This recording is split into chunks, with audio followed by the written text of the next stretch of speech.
Welcome to Alliance Military Database. Classified information requested. Establishing secure connection. Secure connection confirmed.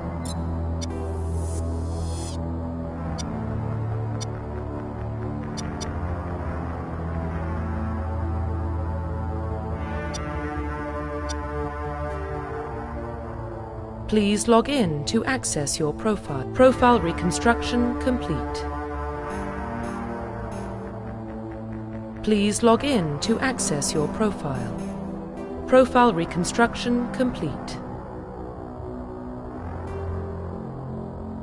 Identification confirmed.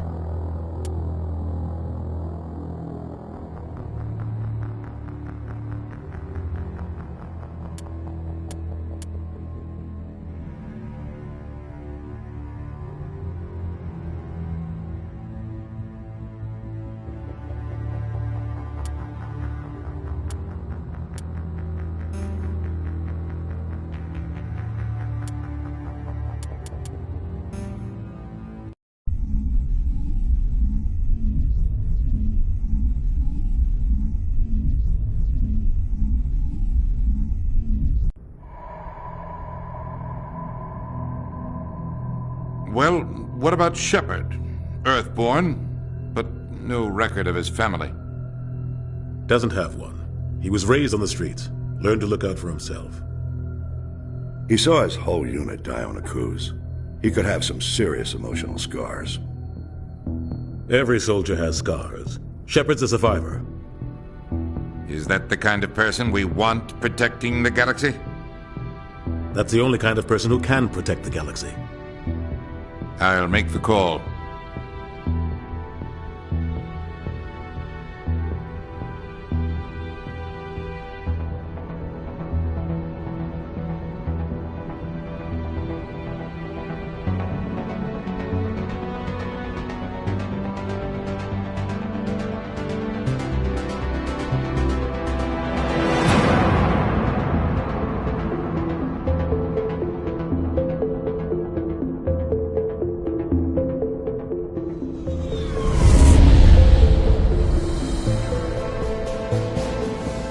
Arcturus Prime relays in range. Initiating transmission sequence. Commander?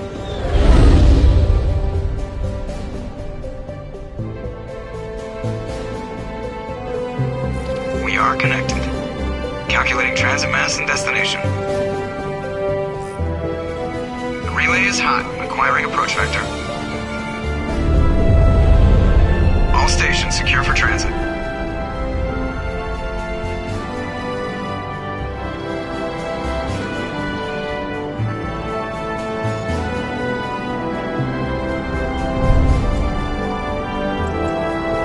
Green.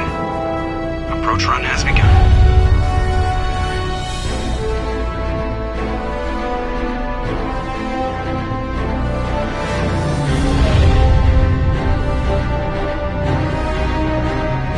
Hitting the relay in 3, 2,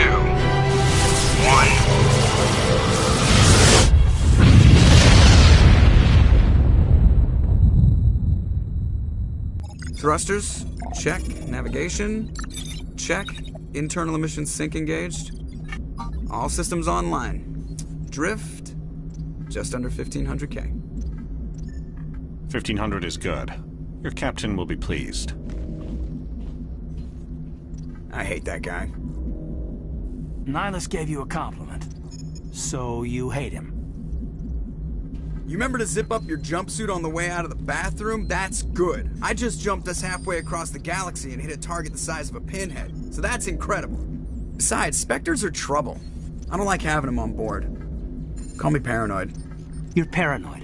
The Council helped fund this project. They have a right to send someone to keep an eye on their investment.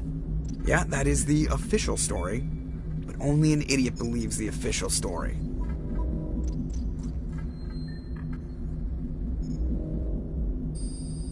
They don't send Spectres on shakedown runs.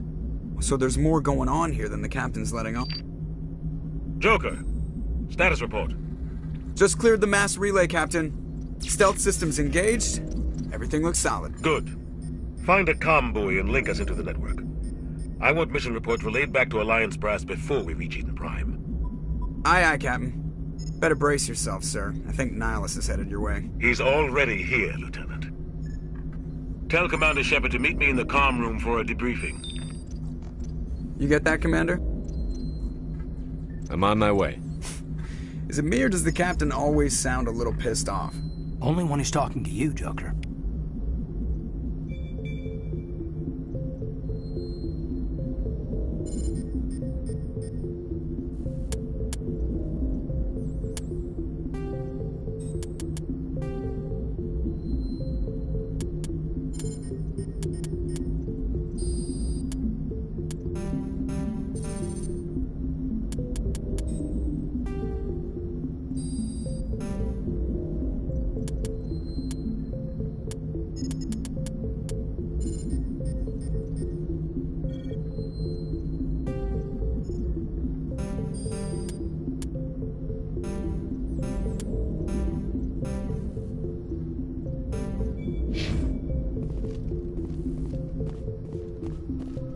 I just saw him. He marched by like he was on a mission.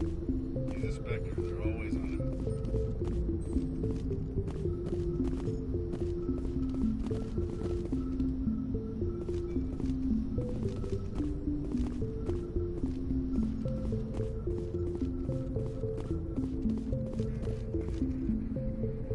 it. Congratulations, Commander. Looks like we had a smooth run. You heading down to see the Captain? I'm on my way to give him a status update right now. With all due respect, sir, maybe he'll finally tell you what we're really doing out here. You think the Alliance Brass is holding out on us? If all we're supposed to do is test out the stealth system, why is Captain Anderson in charge? And then there's Nihilus. Spectres are elite operatives, top covert agents. Why send a Spectre, a Turian Spectre, on a shakedown run? It doesn't add up. What do you know about the stealth systems? I just know it masks our location from scans and sensors. Cutting-edge technology. The Normandy's the only ship with this prototype drive. But why are we fully staffed? A skeleton crew would be cheaper, less chance of security leaks, too. Plus, there's Nihilus. It's pretty obvious this shakedown run is just a cover. For what? Damned if I know, Commander. We're out here on false pretenses. I'm not a fan of being left in the dark. Do you have a problem with the Captain? No, sir. But I can't figure out what he's doing here. Captain Anderson is one of the most decorated Special Forces officers in the service. If he melted down all his medals, he could make a life-size statue of himself. You don't send a soldier like that on a do-nothing mission. He's treating this shakedown run too seriously. Something big is going on. You don't trust Nihilus? I don't like Turians in general. It runs in my family. My grandfather fought in the First Contact War, lost a lot of friends when the Turians hit us. That was 30 years ago. You can't blame Nihilus for that. No, I guess not. But it still makes me nervous to have a Spectre on board, especially a Turian. We're an Alliance vessel, human military, but Nihilus doesn't answer to the Captain like the rest of us. Spectres operate outside the normal chain of command. And they don't come along just to observe shakedown runs. Nihilus looks like he's expecting some heavy action. I don't like it. I'll see if I can get some answers when I see him. Good luck, Commander. I grew up on Eden Prime, Doc. It's not the kind of place Spectres visit. There's something Nihilus isn't telling us about this mission. That's crazy. The Captain's in charge here. He wouldn't take orders from a Spectre. Not his choice, Doc. Spectres don't answer to anyone. They can do whatever they want. Kill anyone who gets in their way. Oh, you watch too many spy vids, Jenkins. What do you think, Commander? We won't be staying on Eden Prime too long, will we? I'm itching for some real action. I sincerely hope you're kidding, Corporal. Your real action usually ends with me patching up crew members in the infirmary. Only a fool goes looking for a fight, Corporal. Sorry, Commander, but this waiting's killing me. I've never been on a mission like this before, not one with a Spectre on board.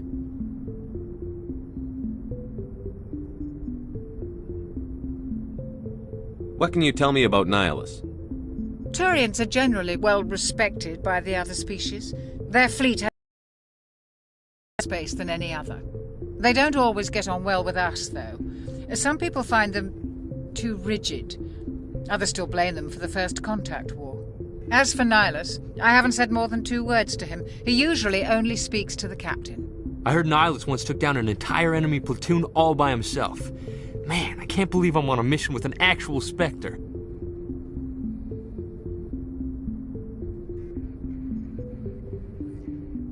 What do you know about the Spectres?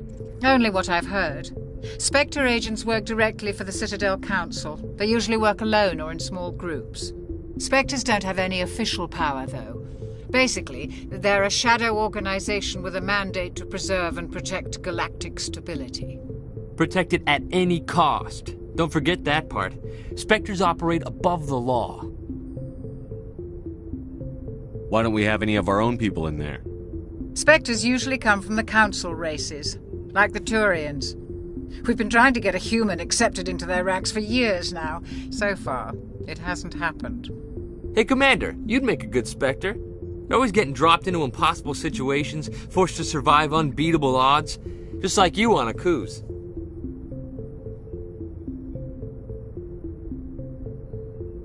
I try not to think about Akuz. Sorry, Commander. I didn't mean to offend you. I respect what you did there. We all do. Let's not dwell on the past, Commander. Was there something else you needed? You're from Eden Prime, aren't you, Jenkins? What's it like? It's very peaceful, Commander.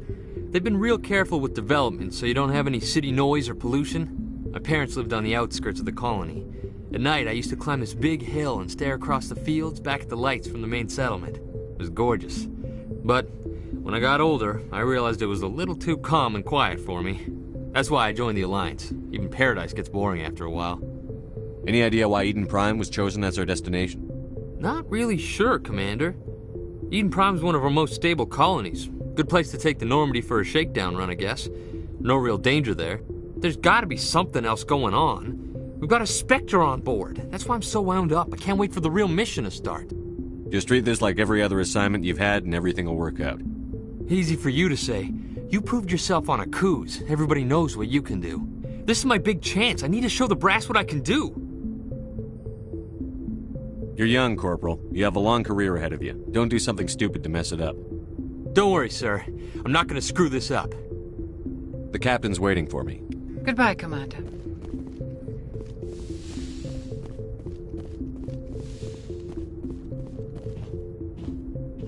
Commander Shepard, I was hoping you'd get here first. It will give us a chance to talk. The captain said he'd meet me here. He's on his way. I'm interested in this world we're going to, Eden Prime. I've heard it's quite beautiful. They say it's a paradise. Yes, a paradise. Serene, tranquil, safe. Eden Prime has become something of a symbol for your people, hasn't it? Proof that humanity can not only establish colonies across the galaxy, but also protect them. But how safe is it really? If you've got something to say, just say it. Your people are still newcomers, Shepard. The galaxy can be a very dangerous place. Is the Alliance truly ready for this? I think it's about time we told the Commander what's really going on. This mission is far more than a simple shakedown run. I figured there was something you weren't telling us. We're making a covert pickup on Eden Prime. That's why we needed the stealth systems operational. There must be a reason you didn't tell me about this, sir.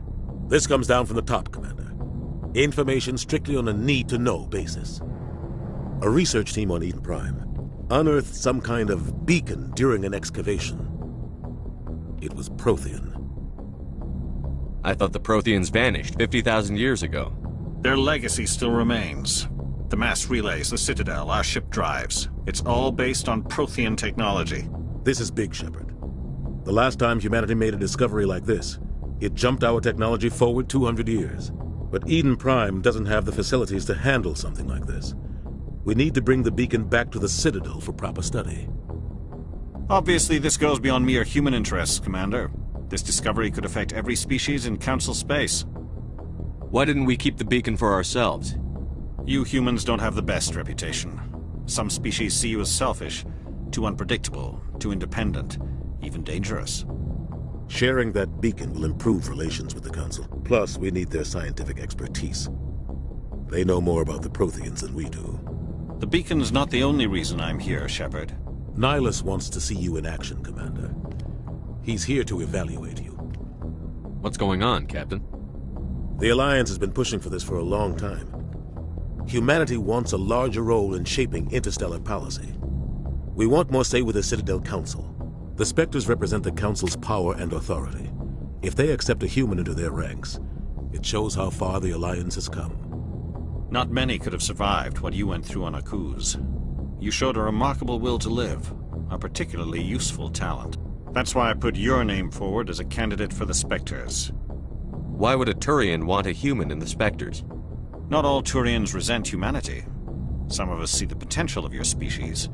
We see what you have to offer to the rest of the galaxy, and to the Spectres. We are an elite group. It's rare to find an individual with the skills we seek. I don't care that you're human, Shepard. I only care that you can do the job. I assume this is good for the Alliance. Earth needs this, Shepard. We're counting on you. I need to see your skills for myself, Commander. Eden Prime will be the first of several missions together. You'll be in charge of the ground team. Secure the beacon and get it onto the ship ASAP. Nihilus will accompany you to observe the mission. What do you know about the Protheans? Just what they taught us in school. They were a technologically advanced species that ruled the galaxy 50,000 years ago. Then they vanished. Nobody really knows how or why, though I've heard plenty of theories. But everyone agrees galactic civilization wouldn't exist without them. Their citadel is the very heart of galactic society, and without their mass relays, interstellar travel would be impossible. We all owe the Protheans a great debt. I'd like to know more about Eden Prime before we touch down. It's a peaceful farming world, but it represents something much bigger. Eden Prime is one of our oldest and most successful colonies. It proved we were ready to face the challenges of settling new worlds, to forge a place for humanity beyond Earth. It symbolizes humanity's growth and evolution as a spacefaring species. And after this, it will be known as the world where humans made a discovery of galactic importance. Why is this beacon so important? All advanced galactic civilization is based on Prothean technology, even yours. If we hadn't discovered those Prothean ruins buried on Mars, we'd still be stuck on Earth. That was just a small data cache. Who knows what we can learn from this beacon? What if it's a weapons archive? We can't let it fall into the wrong hands. Like who? The Attican Traverse isn't the most stable sector of Citadel space. There are plenty of raiders and criminal groups active in the region. They might figure a Prothean beacon is worth the risk of attacking an Alliance ship. Plus, Eden Prime is right on the border of the Terminus systems. The Attican Traverse is under Citadel protection. If the Terminus systems attack, it's an act of war. Technically, yes. But some of the species in the Terminus might be willing to start a war over this. The last thing the Council wants is to get dragged into a major conflict with the Terminus systems. We have to keep this low-key. Just give the word, Captain. We should be getting close to Eden. Captain, we got a problem. What's wrong, Joker? Transmission from Eden Prime, sir. You better see this. Bring it up on screen.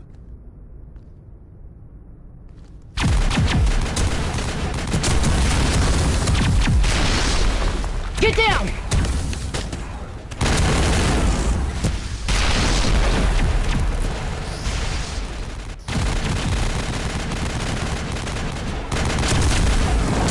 We are under attack, taking heavy casualties. I repeat, heavy casualties. We can't get evac. They came out of nowhere. We need...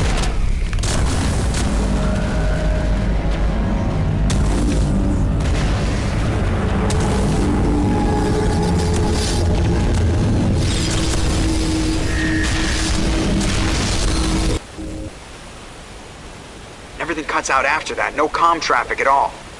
Just goes dead. There's nothing. Reverse and hold at 38.5.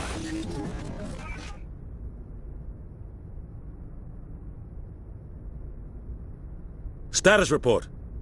17 minutes out, Captain. No other Alliance ships in the area. Take us in, Joker. Fast and quiet. This mission just got a lot more complicated. A small strike team can move quickly, without drawing attention.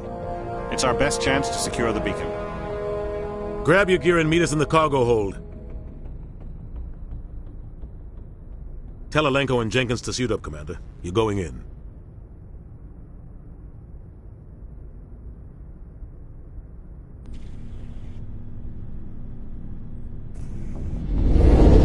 Engaging stealth systems. Somebody was doing some serious digging here, Captain. Your team's the muscle in this operation, Commander. Go in heavy and head straight for the dig site. What about survivors, Captain? Helping survivors is a secondary objective. The beacon's your top priority. Approaching drop point 1. Nihlus, you coming with us? I move faster on my own. Nihlus will scout out ahead. He'll feed you status reports throughout the mission. Otherwise, I want radio silence. We've got his back, Captain. The mission's yours now, Shepard. Good luck! We are approaching drop point 2.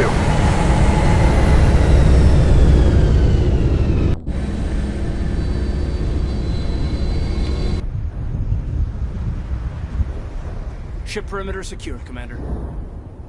Smells like smoke and death. Oh, God. What happened here? This place got hit hard, Commander. Hostiles everywhere. Keep your guard up.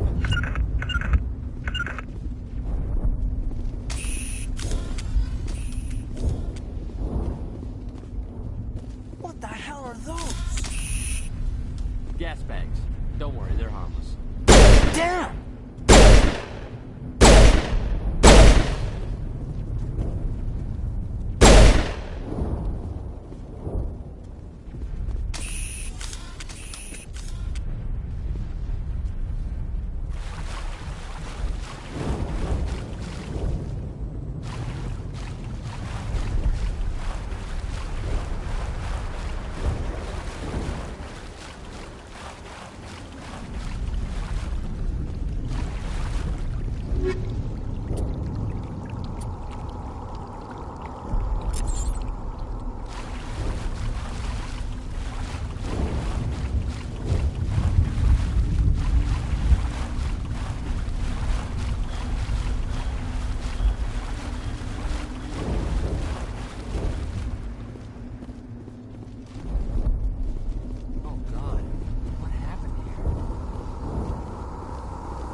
We'll see that he receives a proper service once the mission is complete. But I need you to stay focused. Aye, aye, sir.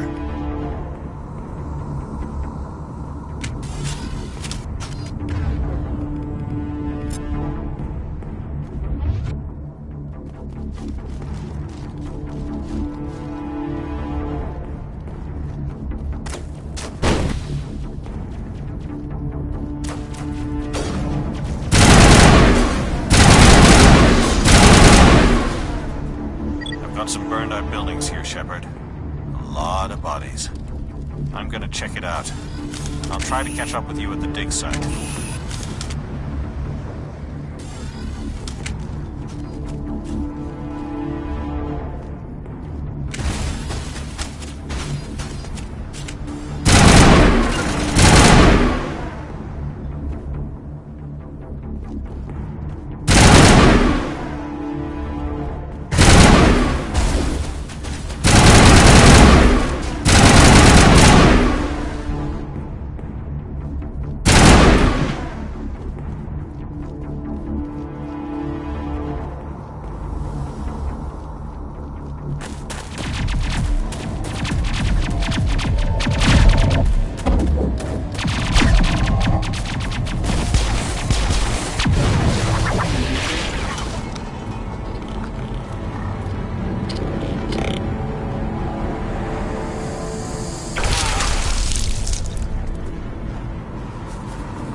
I didn't think I was gonna make it. Gunnery Chief Ashley Williams of the 212. You the one in charge here, sir? Give me a status report, Williams. Oh, man. We were patrolling the perimeter when the attack hit. We tried to get off a distress call, but they cut off our communications. I've been fighting for my life ever since. Where's the rest of your squad? We tried to double back to the beacon, but we walked into an ambush. I don't think any of the others... I think I'm the only one left. This isn't your fault, Williams. You couldn't have done anything to save them. Yes, sir. We held our position as long as we could, until the Geth overwhelmed us. The Geth haven't been seen outside the Veil in nearly 200 years. Why are they here now? They must have come for the beacon. The dig site is close, just over that rise. It might still be there. We could use your help, Williams. Aye, aye, sir. It's time for payback. What else do you know about the Geth? Just what I remember from history class back in school. They're synthetics, non-organic life forms with limited AI programming, created by the Quarians a few centuries ago. They were supposed to be a source of cheap labor, but ended up turning on the Quarians and drove them into exile. Well, after that, they just kind of disappeared behind the Perseus Veil. Nobody's really heard much from them since. Tell me everything you know about the beacon. They were doing some digging out here to extend the monorail and expand the colony. A few weeks ago, they unearthed some Prothean ruins, and the beacon. Suddenly, every scientific expert in the colony was interested. That's when they brought us in to secure the site. I don't know much about the beacon itself, but I heard one of the researchers say this could be the biggest scientific discovery of the century. What happened to the researchers at the dig site? I don't know. They set up camp near the beacon. The 232 was with them. Maybe their unit fared better than mine. Describe what happened leading up to the attack. We were sent out a couple of nights ago from the main colony to secure the area. Seemed like a routine patrol, until the Geth hit us. We never knew they were coming. Have you seen a Turian Spectre around here? There aren't any Turians on Eden Prime. None that I've ever met. Not sure I'd be able to tell if one was a Spectre anyway. If you saw this guy, you'd know. Carries enough firepower to wipe out a whole platoon. Luckily, he's on our side. Sorry. Like I said, no Turians. Move out.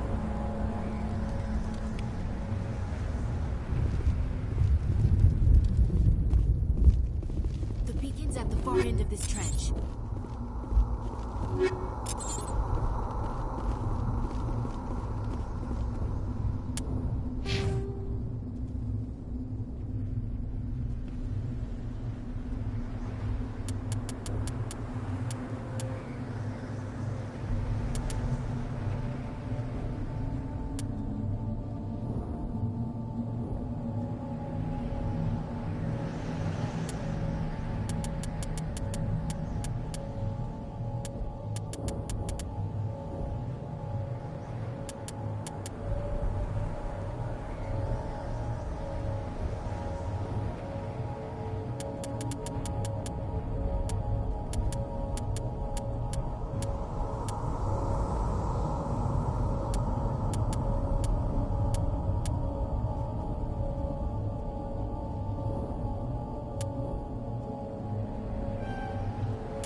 This is the dig site.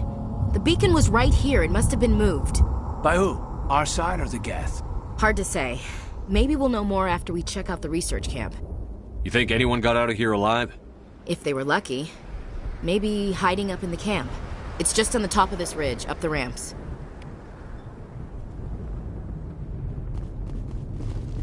Change of plans, Shepard. There's a small spaceport up ahead. I want to check it out. I'll wait for you there.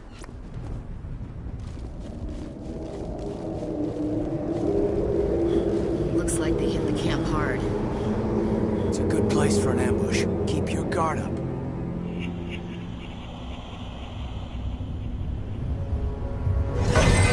Oh God, they're still alive.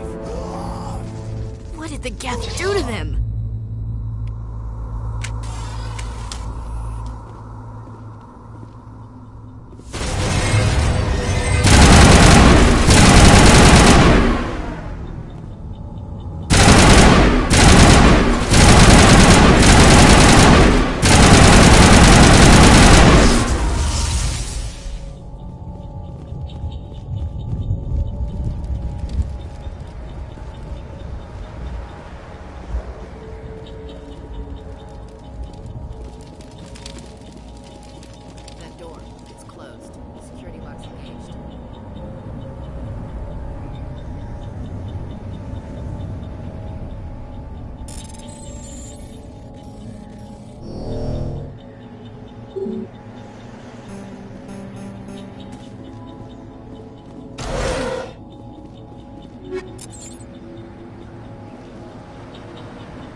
Saren.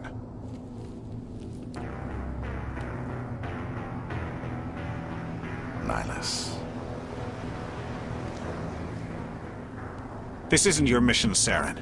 What are you doing here? The Council thought you could use some help on this one. I wasn't expecting to find the Geth here. The situation's bad.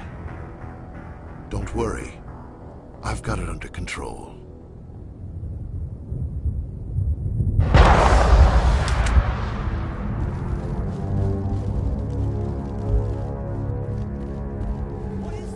Off in the distance. It's a ship. Look at the size of it.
Commander.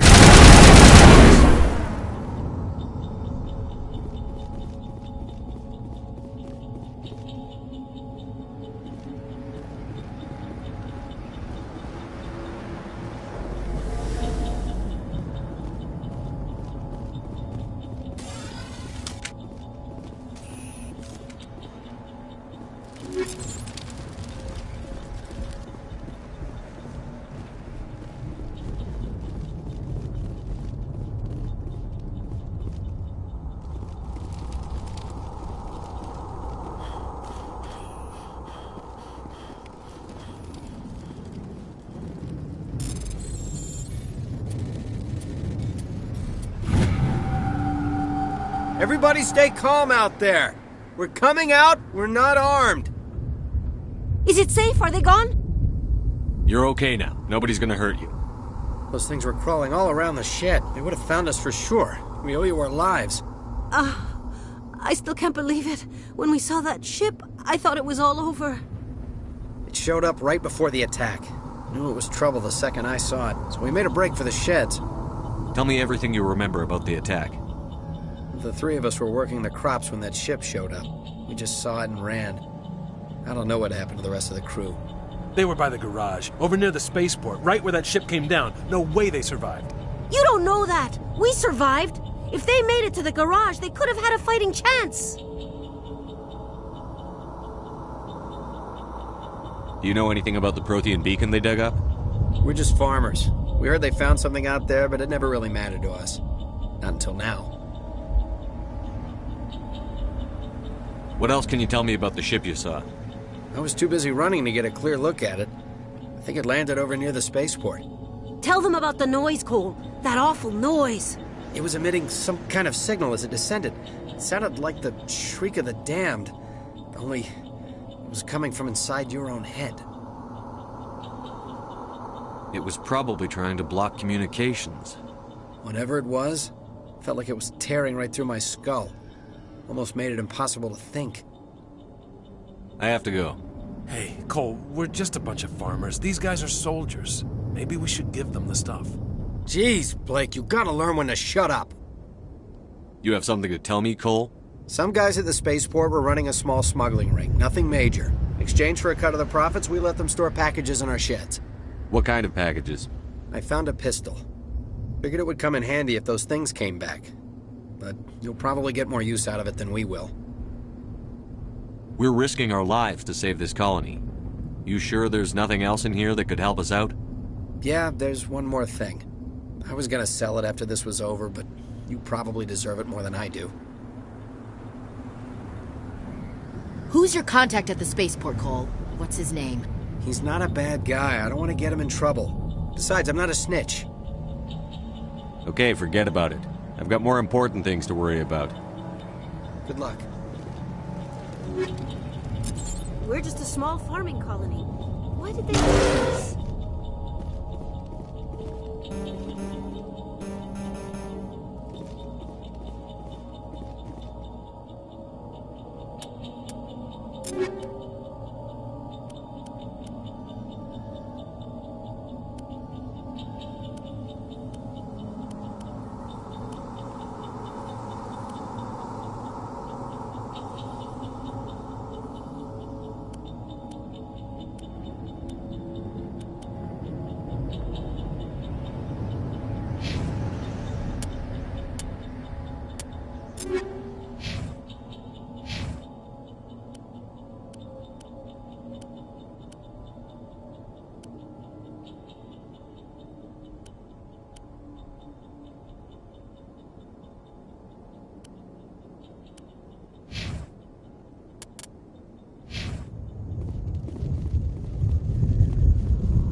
Something's moving, over behind those crates.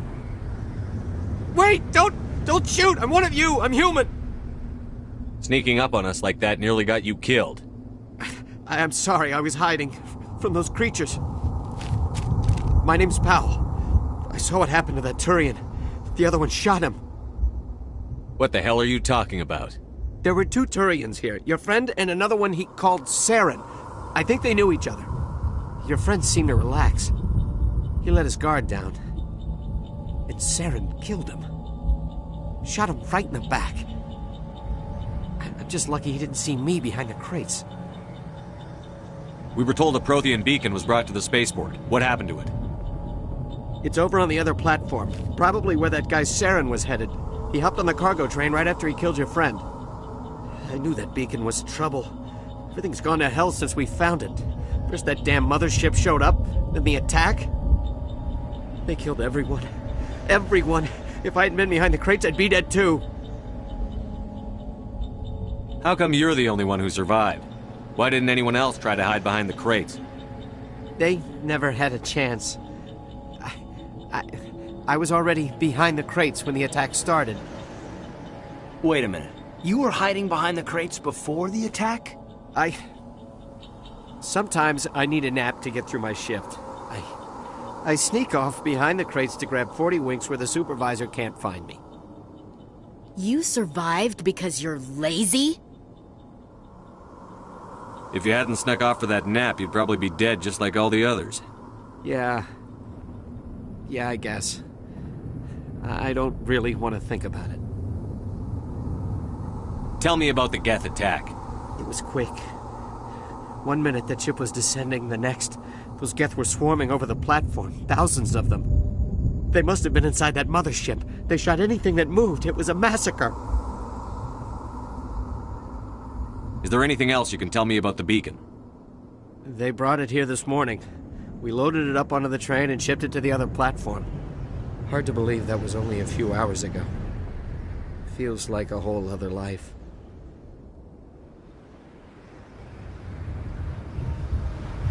Tell me about this mothership you saw. I've never seen anything like it before. It was huge. Landed over near that platform. The whole place got dark as it came down. And it was making this noise, this sound that bored right into your brain. That's what woke me up. The attack came a few minutes later. We need to find that beacon before it's too late. Take the cargo train. That's where the other Turian went. I can't stay here. I need to get away from all this.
Set the charges, destroy the entire colony. Leave no evidence that we were here.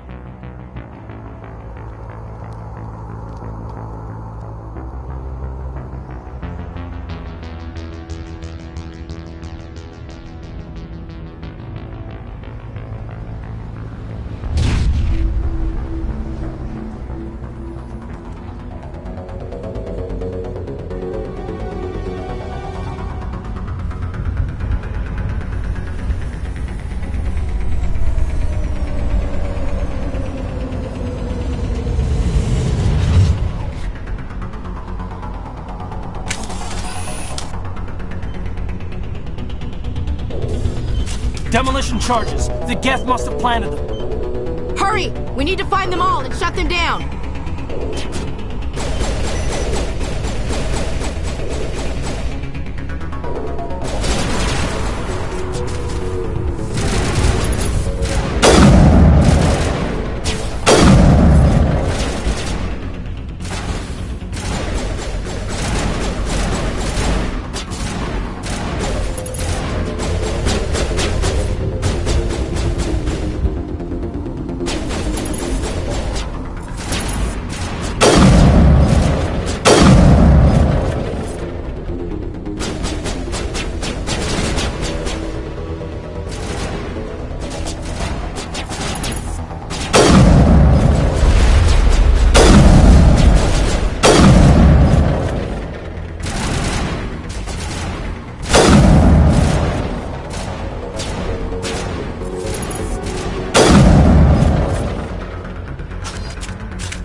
Normandy, the beacon is secure. This is amazing. Actual working Prothean technology.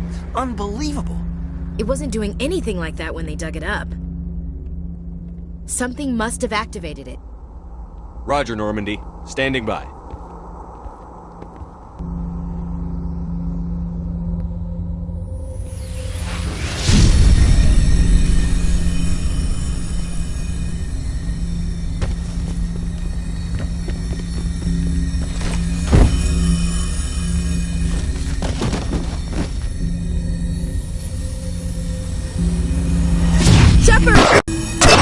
No, don't touch it!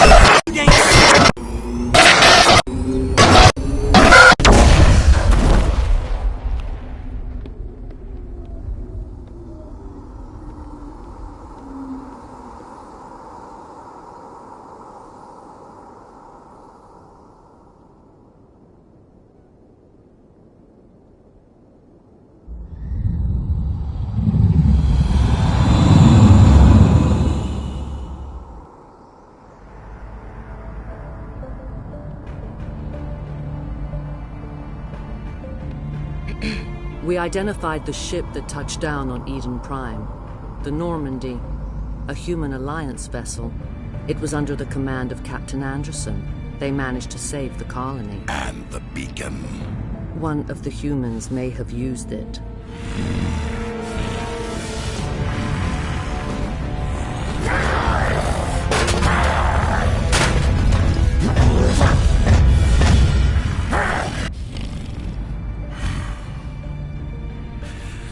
This human must be eliminated.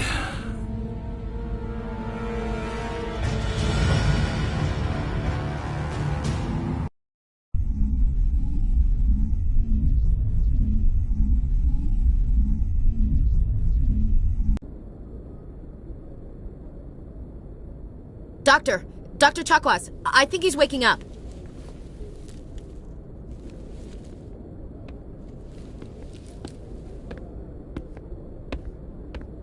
You had us worried there, Shepard. How are you feeling? How did I end up here? How long was I out? About 15 hours. Something happened down there with the beacon, I think. It's my fault. I must have triggered some kind of security field when I approached it. You had to push me out of the way. You had no way to know what would happen. Actually, we don't even know if that's what set it off. Unfortunately, we'll never get the chance to find out. The beacon exploded. A system overload, maybe. The blast knocked you cold. The lieutenant and I carried you back here to the ship. I appreciate it. Physically, you're fine. But I detected some unusual brain activity. Abnormal beta waves. I also noticed an increase in your rapid eye movement. Signs typically associated with intense dreaming. I saw... I'm not sure what I saw. Death? Destruction? Nothing's really clear. I better add this to my report. It may... Oh, Captain Anderson. How's our XO holding up, Doctor? Well, all the readings look normal. I'd say the commander's going to be fine. Glad to hear it. Shepard, I need to speak with you. In private. Aye, aye, Captain. I'll be in the mess if you need me. Sounds like that beacon hit you pretty hard, Commander. Are you sure you're okay? I don't like soldiers dying under my command. Jenkins wasn't your fault. You did a good job, Shepard. Chief Williams isn't part of the Normandy crew. I figured we could use a soldier like her. She's been reassigned to the Normandy. Williams is a good soldier. She deserves it. Lieutenant Alenko agrees with you. That's why I added her to our crew.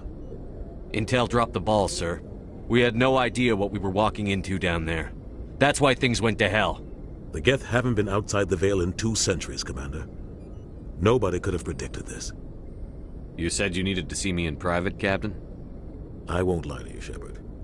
Things look bad. Nihilus is dead. The beacon was destroyed and Geth are invading.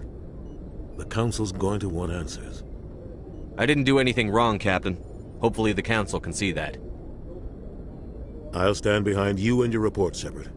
You're a damned hero in my books. That's not why I'm here. It's Saren, that other Turian. Saren's a Spectre, one of the best, a living legend. But if he's working with the Geth, it means he's gone rogue. A rogue Spectre's trouble. Saren's dangerous, and he hates humans. Why? He thinks we're growing too fast, taking over the galaxy. A lot of aliens think that way. Most of them don't do anything about it. But Saren has allied himself with the Geth. I don't know how, I don't know why. I only know it had something to do with that beacon. You were there just before that beacon self-destructed. Did you see anything? Any clue that might tell us what Saren was after? Just before I lost consciousness, I had some kind of vision. A vision? A vision of what? I saw synthetics. Geth, maybe. Slaughtering people. Butchering them. We need to report this to the Council, Shepard. What are we gonna tell them? I had a bad dream? We don't know what information was stored in that beacon. Lost Prothean technology? Blueprints for some ancient weapon of mass destruction? Whatever it was. Saren took it. But I know Saren. I know his reputation is politics. He believes humans are a blight on the galaxy. This attack was an act of war. He has the secrets from the beacon. He has an army of Geth at his command, and he won't stop until he's wiped humanity from the face of the galaxy. I'll find some way to take him down. It's not that easy. He's a Spectre. He can go anywhere, do almost anything. That's why we need the Council on our side. We prove Saren's gone rogue, and the Council will revoke his Spectre status. I'll contact the Ambassador and see if he can get us an audience with the Council. He'll want to see us as soon as we reach the Citadel. We should be getting close. Head up to the bridge and tell Joker to bring us into dock.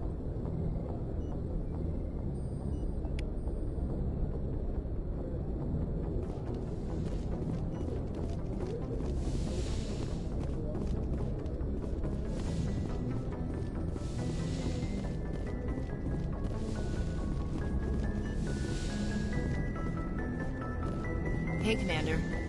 I'm glad you're okay, Commander. The crew could use some good news after what happened to Jenkins. Jenkins was a valuable part of this crew. Part of me feels guilty over what happened. If Jenkins was still alive, I might not be here. You're a good soldier, Williams. You belong on the Normandy. Thanks, Commander. I appreciate that. Things were pretty rough down there. Are you okay? I've seen friends die before. Comes with being a Marine. But to see my whole unit wiped out, and you never get used to seeing dead civilians. But things would have been a lot worse if you hadn't shown up. We couldn't have done it without you, Williams. Thanks, Commander. I have to admit, I was a little worried about being assigned to the Normandy. It's nice when someone makes you feel welcome. I think you're gonna fit in here just fine, Williams. Thanks, Commander.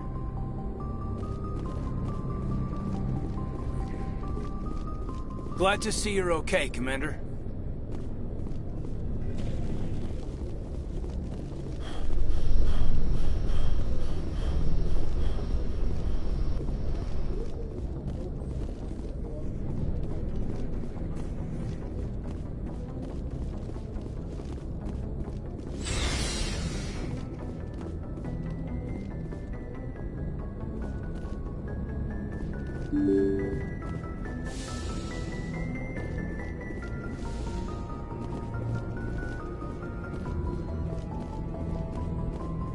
I'm glad you're okay, Commander.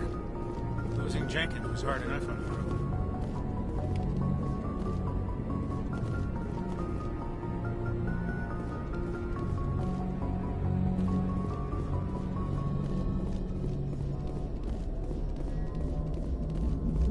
you. Good timing, Commander. I was just about to bring us into the Citadel. See that taxpayer money at work.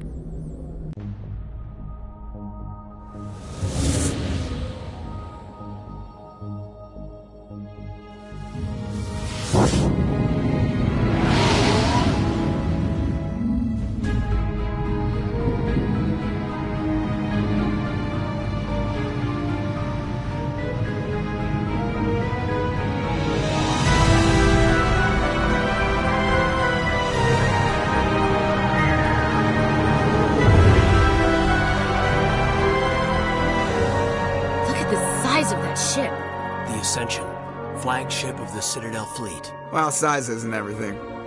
Why so touchy, Joker? I'm just saying you need firepower, too. Look at that monster! Its main gun could rip through the barriers in any ship in the Alliance fleet. Good thing it's on our side, then. Citadel Control, this is SSV Normandy, requesting permission to land. Stand by for clearance, Normandy. Clearance granted. You may begin your approach. Transferring you to an Alliance operator. Roger, Alliance Tower. Normandy out. Normandy, this is Alliance Tower. Please proceed to Dock 422.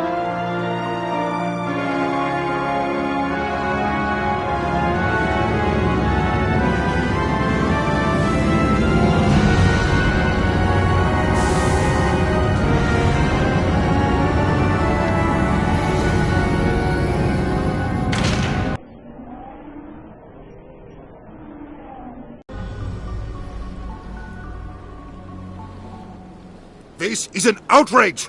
The Council would step in if the Geth attacked a Turian colony? The Turians don't found colonies on the borders of the Terminus systems, Ambassador. Humanity was well aware of the risks when you went into the Traverse. What about Saren? You can't just ignore a rogue Spectre. I demand action! You don't get to make demands of the Council, Ambassador. Citadel Security is investigating your charges against Saren. We will discuss the CSEC findings at the hearing, not before. Captain Anderson, I see you brought half your crew with you.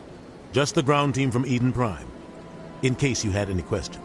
I have the mission reports. I assume they're accurate? They are. Sounds like you convinced the Council to give us an audience. They were not happy about it. Saren's their top agent. They don't like him being accused of treason.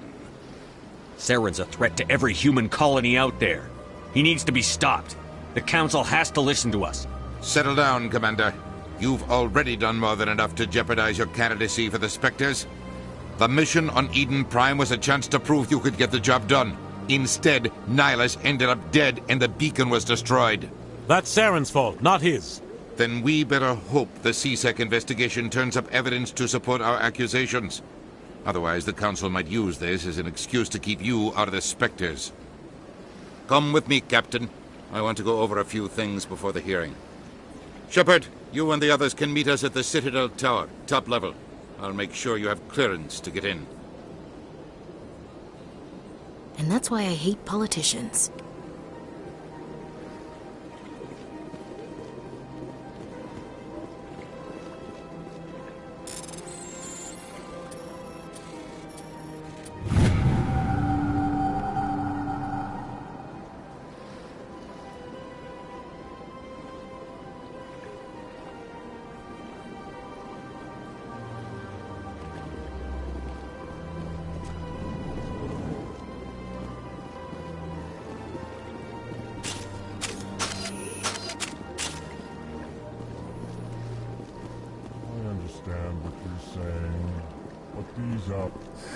EarthClan, you are in the wrong place, I think.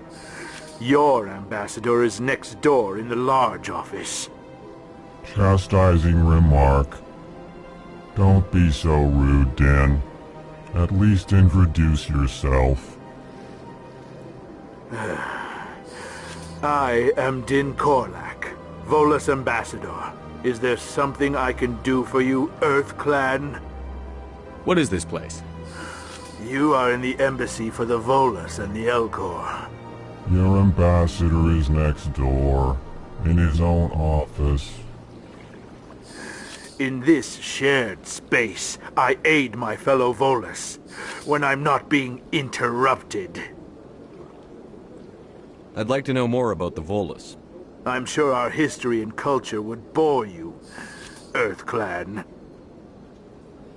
Actually, I would like to know more about your history. My people came to the Citadel shortly after the Asari Salarians had discovered it.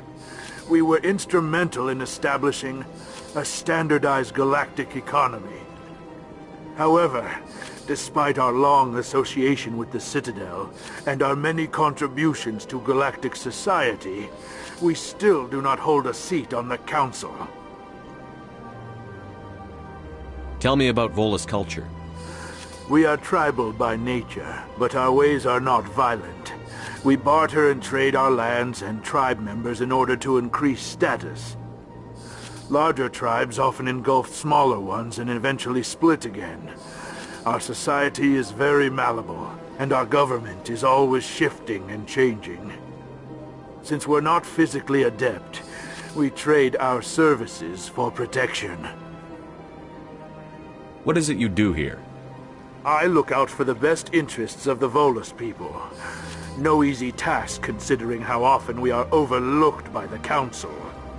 Chastising rebuke, Din. The Council favors your species greatly.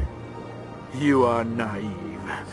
The Earth Clan will be invited to the Council long before our species will. Why aren't the Volus or Elcor part of the Council? All species must prove themselves before they join the Council. All but the Earth Clans, it would seem. Dismissive. Ignore the Volus ambassador, human. He is incorrect in his assessment. Really? How long have we been waiting? How long do you think we'll continue to wait? Bah, this talk is wasted on the humans. You seem to have a bit of a chip on your shoulder, Din. You humans are new to the Citadel, and yet the Council has granted you great favor.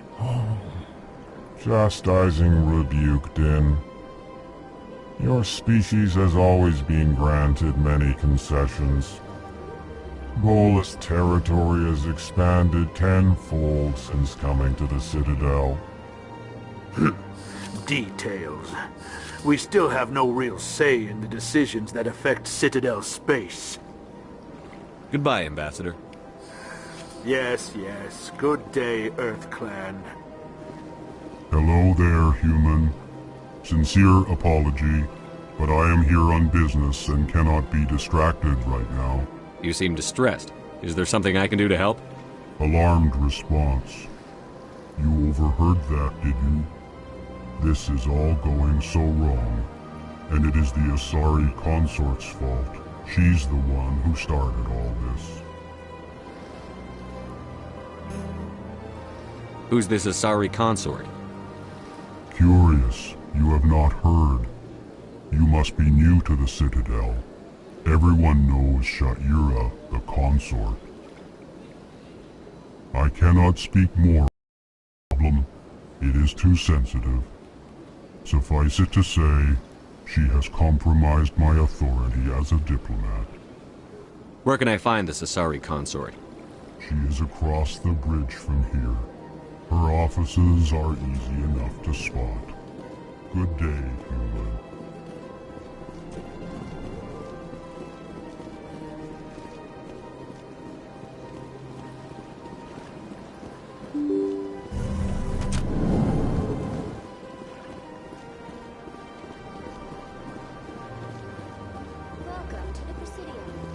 Good day, Commander. The human ambassador is up the stairs, first room on the right. You know who I am? Yes, I receive reports on all newly arrived dignitaries and notable people. What is this place? This is the Presidium. More specifically, you are at the Citadel embassies. If you have more questions, please access Avina. What's that? Oh, Avina is the virtual guide for the Citadel. Feel free to access the terminal yourself. What's your name? What do you do here?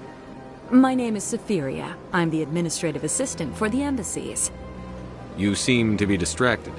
The embassies are the hub of all Citadel politics. When you represent trillions of citizens, it tends to get a little busy. I should be going now. Have a pleasant... Welcome to the Presidium. Allow me to be your guide. Greetings and welcome to the Presidium. My name is Avina, and I am pleased to be your virtual guide throughout this level of the Citadel space station. What does that mean? I am a fully interactive virtual intelligence, programmed to provide spontaneous guidance at predetermined locations of interest throughout this level of the Citadel.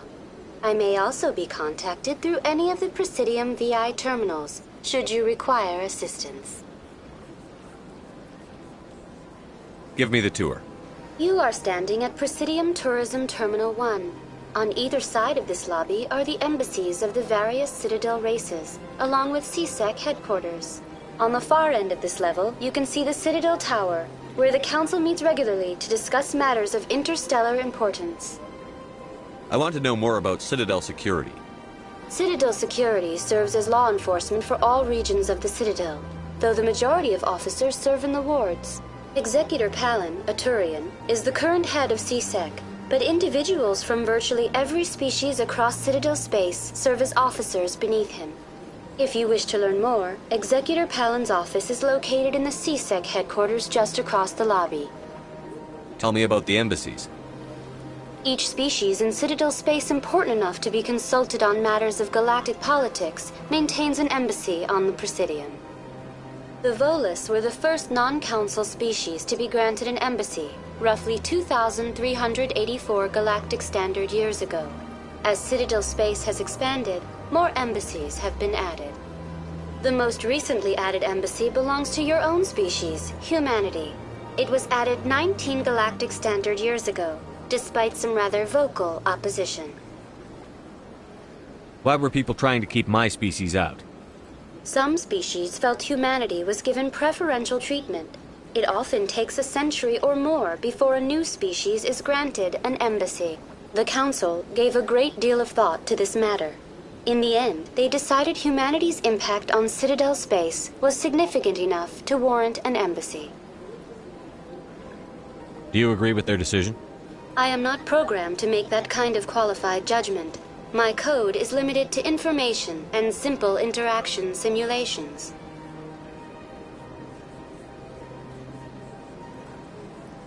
How come the Volus were the first species given an embassy? In the early years following the formation of the Council, the Volus were, apart from the Asari and Salarians, the most populous and widespread species in Citadel space. They established many new colonies and trading outposts, and they petitioned the Council for a greater role in determining interstellar policy. In recognition of their work to expand interstellar trade and establish a standardized galactic economy, the Volus were granted an embassy here on the Citadel. Why weren't they made a council race? The Council races have extensive responsibilities. They must provide personnel and ships for the Citadel fleets. They often provide economic aid in times of disaster.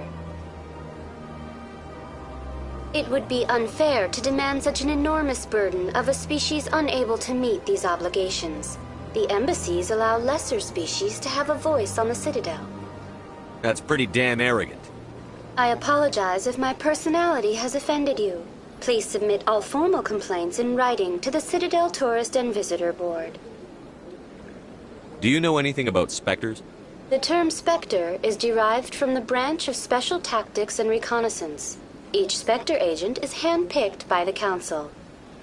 Their primary role is preserving galactic stability and resolving volatile situations that cannot be handled through normal political channels.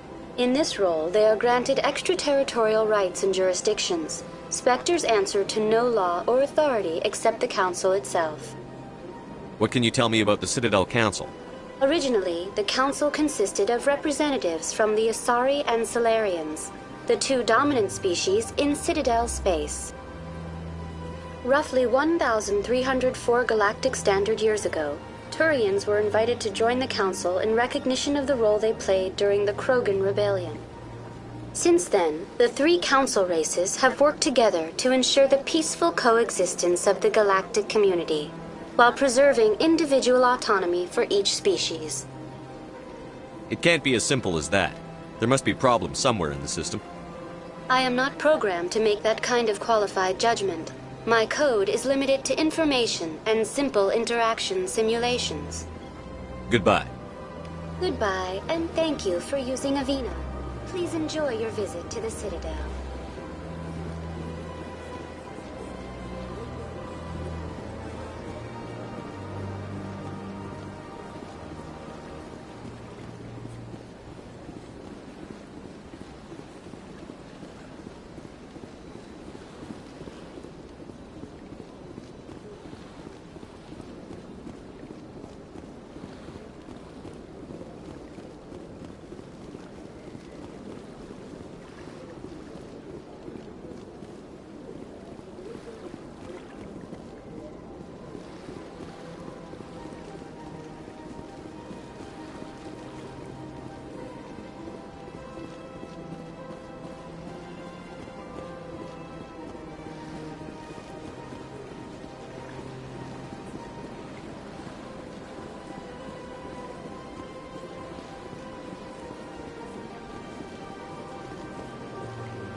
Welcome to Presidium Tourism Terminal 3.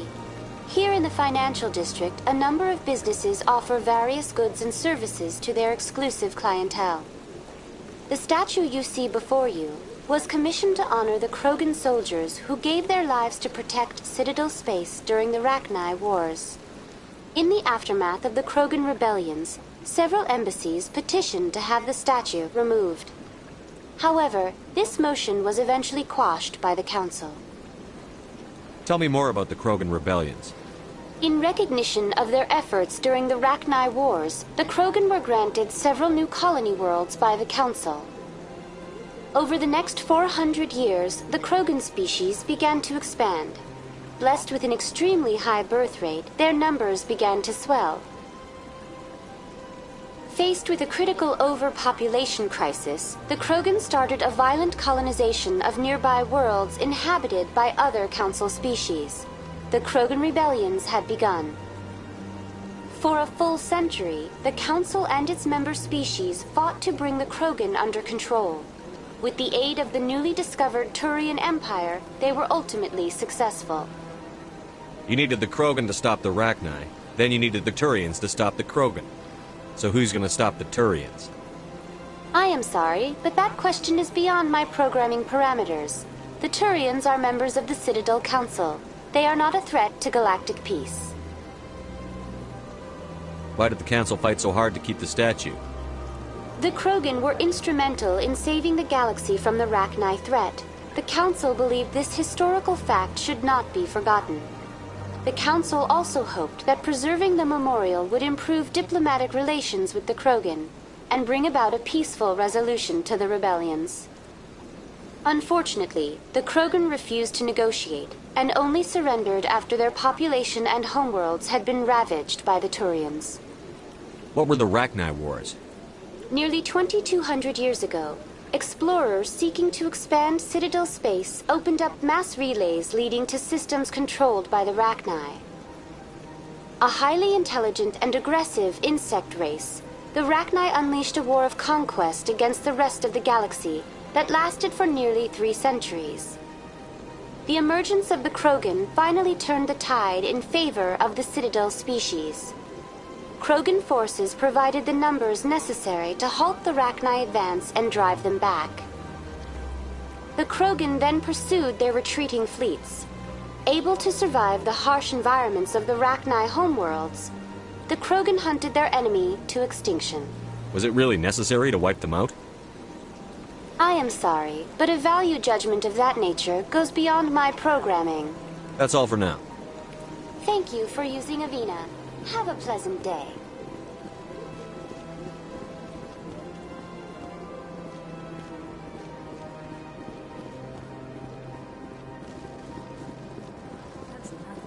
I've had my office rearranged 5 times now. 5 times? Why? They what? How should I know? It's not like Keeper's offered installation. Welcome. I am Nelina. I don't recognize you as one of our expected clients today. Would you like me to see when the consort will be able to meet with you? Can't I just go in? I'm afraid not. Yeah, you must understand there are many who seek the consort services. But if you wish to leave your name, she'll make every effort to meet with you. What is the consort? What does she do? It's difficult to explain. She's many things to many people, and something different for each. Some seek her for advice, some for entertainment, others still for pleasure. Most of the time, our clients won't realize what they were seeking until after she has provided it for them. You make her sound like some kind of oracle. No, not in the usual sense. She's merely a woman with remarkable compassion and a generous spirit. I suggest you make an appointment and see for yourself. Can't I just go in? I'm afraid not.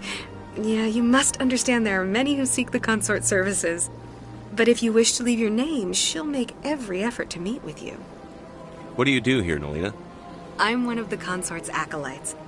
Many of the people here today will not see the consort, but they expect to be attended to just the same. It's our job to ensure that they leave contented. What exactly do you attend to? Well, each acolyte has her unique abilities. Some soothe with song, others with conversation. As much as possible, we seek to match the needs of our clients to the skills of our acolytes. My specialty is touch. My fingertips can find every tension point in your body and relieve it. I'd like to try out your services. Excellent. I'll add you to our client list. We should be able to see you in 3 or 4 months. Nobody's worth that much of a wait. Well, that's not for me to judge. I have your name and you'll be contacted.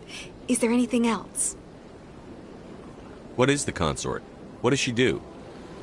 It's difficult to explain. Some secret... Most of the time, our clients won't realize what they were seeking. You make her sound like some... I suggest you make an appointment and see for yourself. What do you do here? It's our job to ensure that they leave contented. I think I'm done here. Oh, well, I hope you'll return again in the future. We always enjoy seeing new clients. Nalina. Yes, Shaira? Send the commander up to see me. I wish to speak with him. Yes, of course, mistress.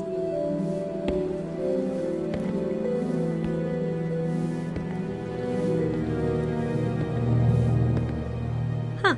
It appears the consort has taken notice of you. She'd like to meet with you now. What does she want to see me for? I don't know. You'll have to ask her yourself. Just head upstairs. She'll be waiting for you.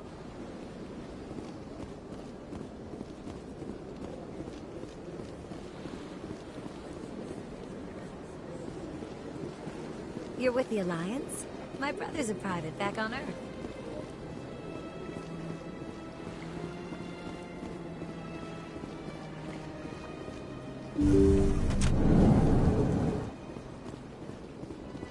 That is close enough, Commander. I've heard a great many things about you since your arrival here in our citadel. What exactly do you do? That depends on your needs. I offer advice to some, comfort to others. I have a certain problem that could use your expertise. Tell me about this problem you're having. I have a friend, Septimus, a retired Turian general. I won't discuss the details, but he wanted me to be more than I could be. We had a falling out. Now he spends his days in Korra's den, drinking and spreading lies about me. If you would speak to him as a fellow soldier, I believe he will listen to you and let the matter be. What happened between you? I respect his privacy too much to go into the details. If he wishes to tell you what happened, that is his prerogative. What exactly do you want me to tell him? Appeal to his sense of honor. Remind him of his position as a general. If you can convince him to stop spreading lies about me, I would be very grateful.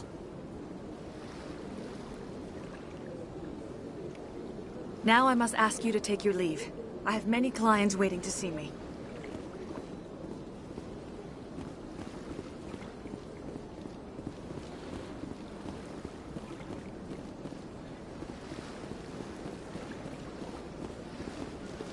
I have to admit I'm a little nervous.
Saren's hiding something. Give me more time. Stall them. Stall the Council? Don't be ridiculous. Your investigation is over, Garrus.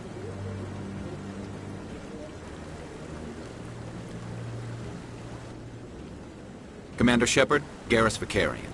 I was the officer in charge of the C-Sec investigation into Saren. Who were you just talking to? That was Executor Palin, head of Citadel Security, my boss. He'll be presenting my findings on Saren to the Council. Come across anything I should know about? Saren's a Spectre. Most of his activities are classified. I couldn't find anything solid. But I know he's up to something. Like you humans say, I feel it in my gut. I think the Council's ready for us, Commander. Good luck, Shepard. Maybe they'll listen to you.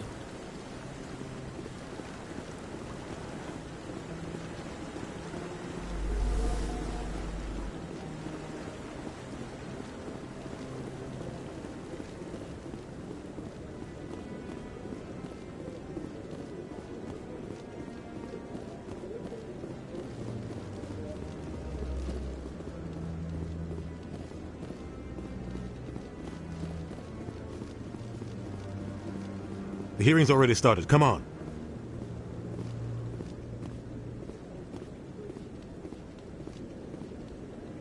The Geth attack is a matter of some concern, but there is nothing to indicate Saren was involved in any way. The investigation by Citadel Security turned up no evidence to support your charge of treason. An eyewitness saw him kill Nihilus in cold blood. We've read the Eden Prime reports, Ambassador. The testimony of one traumatized dock worker is hardly compelling proof. I resent these accusations. Nihilus was a fellow Spectre and a friend. That just let you catch him off guard. Captain Anderson, you always seem to be involved when humanity makes false charges against me. And this must be your protege, Commander Shepard. The one who let the beacon get destroyed. The mission to Eden Prime was top secret.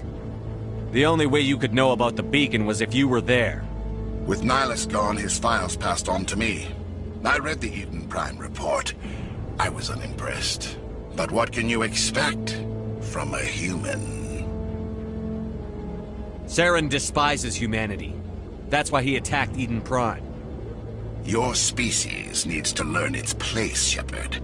You're not ready to join the Council. You're not even ready to join the Spectres. He has no right to say that. That's not his decision. Shepard's admission into the Spectres is not the purpose of this meeting. This meeting has no purpose. The humans are wasting your time, Counselor, and mine.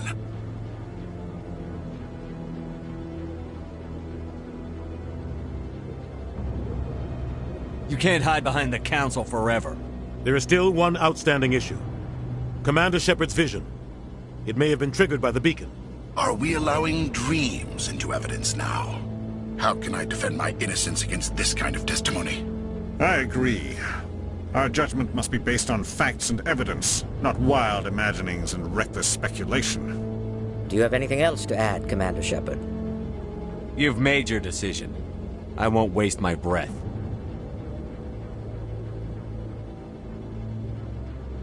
The Council has found no evidence of any connection between Saren and the Geth. Ambassador, your petition to have him disbarred from the Spectres is denied. I'm glad to see justice was served. This meeting is adjourned.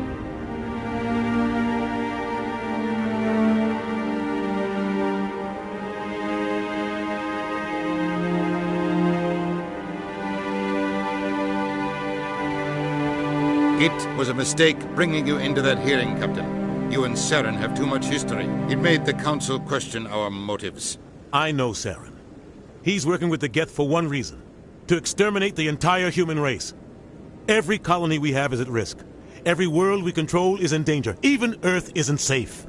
Tell me about this history between you and Saren. I worked with him on a mission a long time ago. Things went bad. Real bad. We shouldn't talk about this here. But I know what he's like. And he has to be stopped. What's our next step? As a Spectre, he's virtually untouchable. We need to find some way to expose him. What about Garrus, that C-Sec investigator? We saw him arguing with the Executor. That's right. He was asking for more time to finish his report. Seems like he was close to finding something on Saren. Any idea where we could find him? I have a contact in CSEC who can help us track Garrus down. His name is Harkin. Forget it. They suspended Harkin last month, drinking on the job. I won't waste my time with that loser. You won't have to. I don't want the Council using your past history with Saren as an excuse to ignore anything we turn up. Shepard will handle this. You can't just cut Captain Anderson out of this investigation. The Ambassador's right. I need to step aside. I need to take care of some business. Captain, meet me in my office later. Harkin's probably getting drunk at Cora's Den. It's a dingy little club in the lower section of the wards. Maybe there's another way to find evidence against Saren. You should talk to Barla Vaughn over in the financial district. Rumor has it he's an agent for the Shadow Broker. The Shadow Broker? An information dealer. Buys and sells secrets to the highest bidder. I've heard Barla Vaughn's one of the top representatives. He might know something about Saren, but his information won't come cheap. You and Saren have a history. What happened? About 20 years ago, I was part of a mission in the Skillian Verge.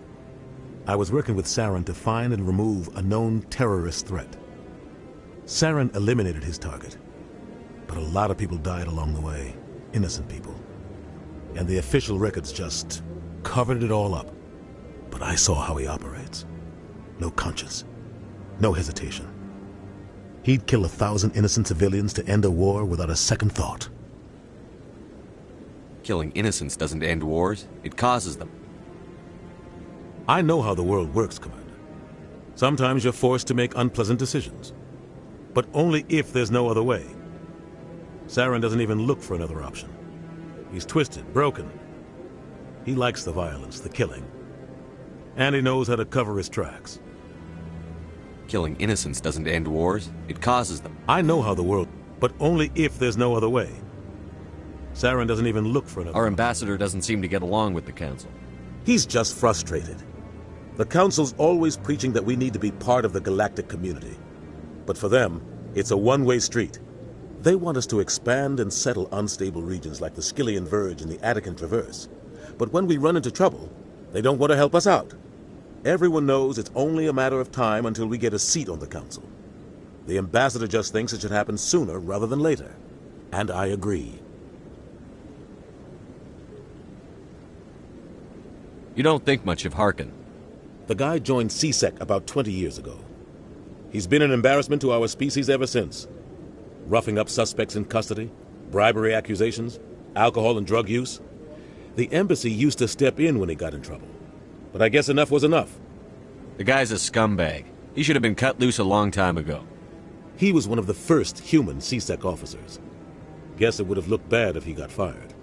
A lot of backroom deals were worked out over the years to keep him on the force. Politics is a dirty business sometimes, but it looks like his time's run out. We've got enough humans in CSEC now to stop protecting him.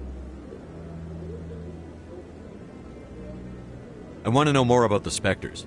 They're not your typical government agency. They tend to work alone, behind the scenes. They take care of problems the Council can't. It's not easy preserving peace across an entire galaxy. The Council prefers to use diplomacy and negotiation. But sometimes more extreme measures are needed.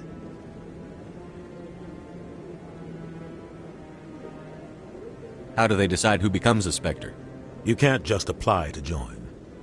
There's no training program. Spectres aren't made. They're born. The Council's always looking for exceptional individuals. People who can get the job done, like you. They've been watching you for years. They see something in you. They want you on their side. Nihilus was supposed to give them a final recommendation, but with him gone, things are still up in the air. What's their command structure like? There is no command structure. Each Spectre answers directly to the Council. Sometimes they're sent on specific missions. Other times, they act on their own. They tend to operate outside the law, do whatever it takes to accomplish their goals. The Council just turns a blind eye. Spectres have a lot of power, Shepard. What happens when a Spectre goes rogue, like Saren? It doesn't happen often. The Council is careful when they select their candidates. But when something does go wrong, there's usually only one solution. Send another Spectre to bring the rogue agent down. They sound like shadow operatives. Everything about them is classified. We don't even know how many there are. The latest Alliance estimate puts their numbers under 100. But the Council couldn't do its job without them. They're the Citadel's top agents, the last line of defense, the final option before open war. The entire galaxy respects and fears them.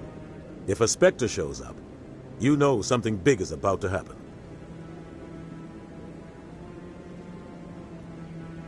Tell me more about the Shadow Broker. He's a necessary evil of galactic politics. Buying and selling information is a part of the game. And the Shadow Broker just happens to be the best player on the field. Always sells to the highest bidder. Doesn't get involved in politics, doesn't pick sides. A simple system, but it works. He's not a threat to anyone, not directly. He's just a resource we can use, or she is. Or maybe they are. Nobody really knows. I should go. Good luck, Shepard. I'll be over in the Ambassador's office if you need anything else.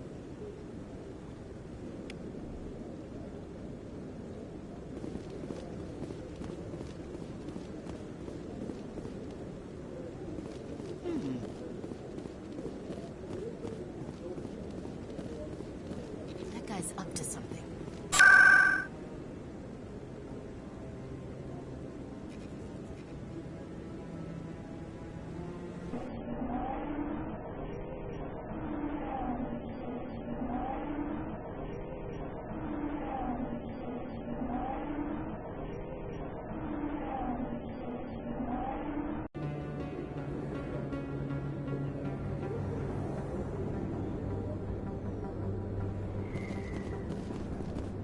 That's him.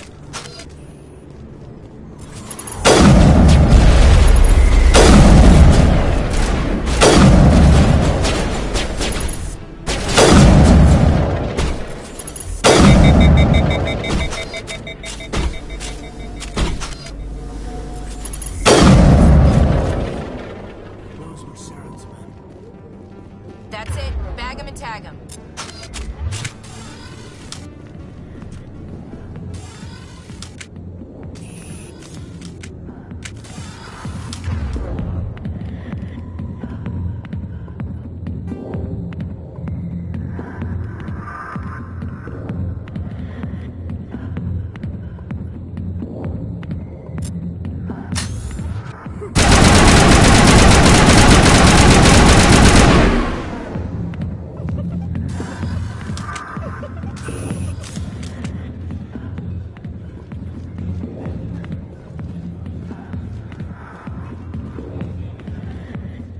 Commander.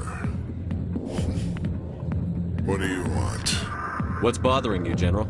I've seen a lot of horrible things in my days, and there's only one woman in this damn galaxy that helps me forget it. So if you feel that way, then why spread lies about her? Because she rejected me! Me! Septimus Oraka, General of the Turian Fleet! Is she really worth it? There must be other women. It's not just any woman I want. It's her, and her alone. Look, kid, I appreciate what you're trying to do, but don't waste your time. Enjoy your drink, General. Yeah, off you go. See you later, kid. I don't feel right just leaving like this. Don't waste your time, kid. Run away now, while you still can. You need to start acting like a general if you want to beat this. I spent all my life acting like a general, and what did it get me? Huh?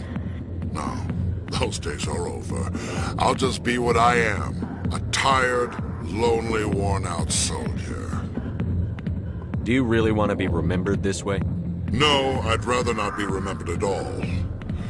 But I see your point. So you think it's that easy? Just straighten up and act like a general? I don't think it could hurt. Huh. Maybe you're right, Commander. Sha'ira's worth the effort. Even if she won't have me back. This is no place for someone of your stature, General. All right. I'll go to her. After I've had a cold shower or two. Say, you're a bright kid. Would you be interested in earning a few extra credits? What do you want me to do? There's an Elcor diplomat out there who believes Sha'ira gave up his secrets. Why does he think that? Because I told him. Look, I just need you to convince him of the truth. What makes you think he'll believe me? You'll bring him proof. Take this datapad. It shows where I got my info. We'll exonerate Sha'ira and convince the Elcor. Who am I taking it to, and where is he? His name is Zaltan. He's an Elcor diplomat. He's over in the embassies complaining about Sha'ira. Well, here's to soldiers acting like soldiers. Thanks, Commander. You know, you might make a good general yourself one day. Hard to imagine a general like that getting so upset about a woman. That's because you don't understand women, King. Back off, Rex. Fisk told us to take you down if you showed up. What are you waiting for? I'm standing right here. This is Fisk's only chance. If he's smart, he'll take it. He's not coming out, Rex. End of story. This story is just beginning. Out of my way, humans. I have no quarrel with you. What was that all about? Who knows? Let's just try not to get caught in the middle.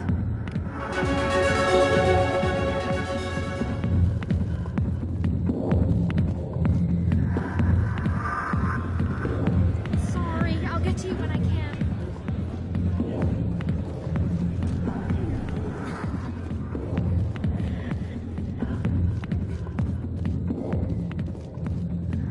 Alliance military. I could have been a Marine, you know. Instead, I joined the goddamn Citadel security. Biggest mistake of my life. Harkin, right? I was told you could help me find someone. A Turian C-Sec officer named Garrus. Garrus? You must be one of Captain Anderson's crew. Poor bastard, still trying to bring Saren down, eh? I know where Garrus is, but you gotta tell me something first. Did the captain let you in on his big secret?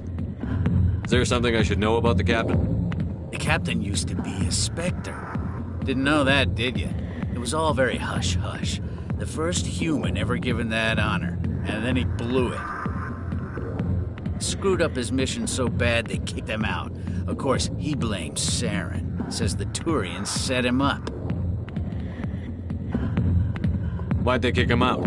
Have to ask him. I never heard any of the details. Bet it's a good story, though.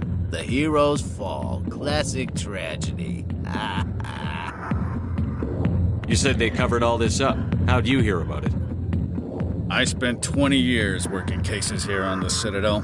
People on this station love to talk. Secrets are like herpes. If you got them, you might as well spread them around. You're a pig. Just noticed that now, did you? Why should I believe a drunk like you? Fine, ask Anderson. I bet he tells you. He's too stupid and proud to lie right to your face. Just tell me where Garrus went. Garrus was sniffing around Dr. Michelle's office. She runs the med clinic on the other side of the wards. Last I heard, he was going back there. What's it like working for C-Sec? You mean, what was it like? The executor suspended me without pay. Recurring violations. C-Sec was keeping a file on me. Can you believe that? Every mistake I ever made went into the books. Get a little rough with a suspect, note in the file. Have a couple of drinks on duty, note in the file. Skim a couple of credits off a drug bust, note in the file. It's a goddamn witch hunt. You got off easy, if you ask me. What the hell do you know? Working for C-Sec isn't like being a Marine. People get pissed off if we shoot somebody. Investigations, inquiries, rules, regulations. Every day I plow through enough red tape to choke a rhino. That's how you gotta be to do this job. So don't talk to me about right and wrong. You soldiers got it easy.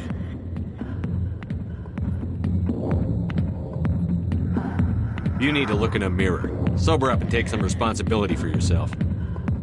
Save your sermons. This ain't no church. I'm out of here. Yeah, good. Go. Let me drink in peace.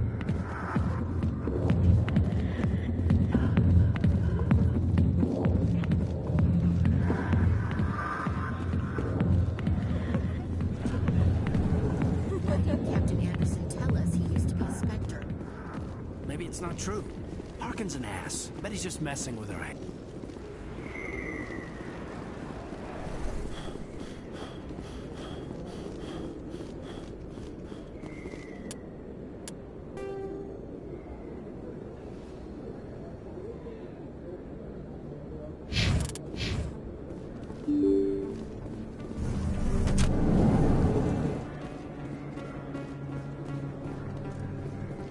Hello there. Welcome to Moorland's famous shop. You want many good supplies, yes? Let me see what you have. Oh, you will be pleased, I think. Very good things I have. You will see.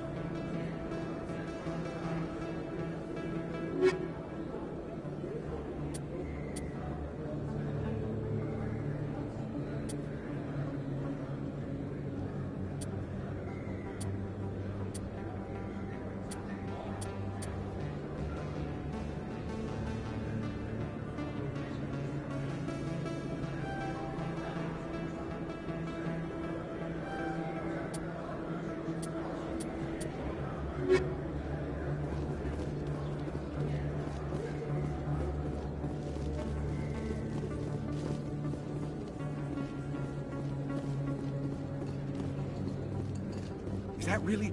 You're Commander Shepard, the hero of Eden Prime. I am so honored to meet you.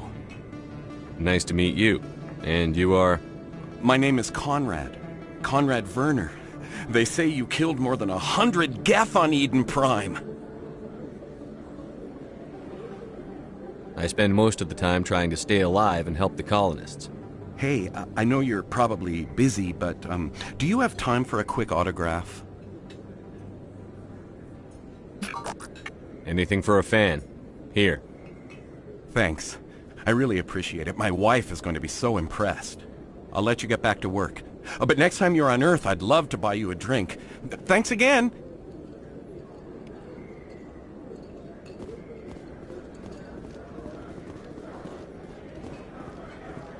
I don't think you bought this here. I don't sell this model. Look, I know it was you. I remember your face. Really, that's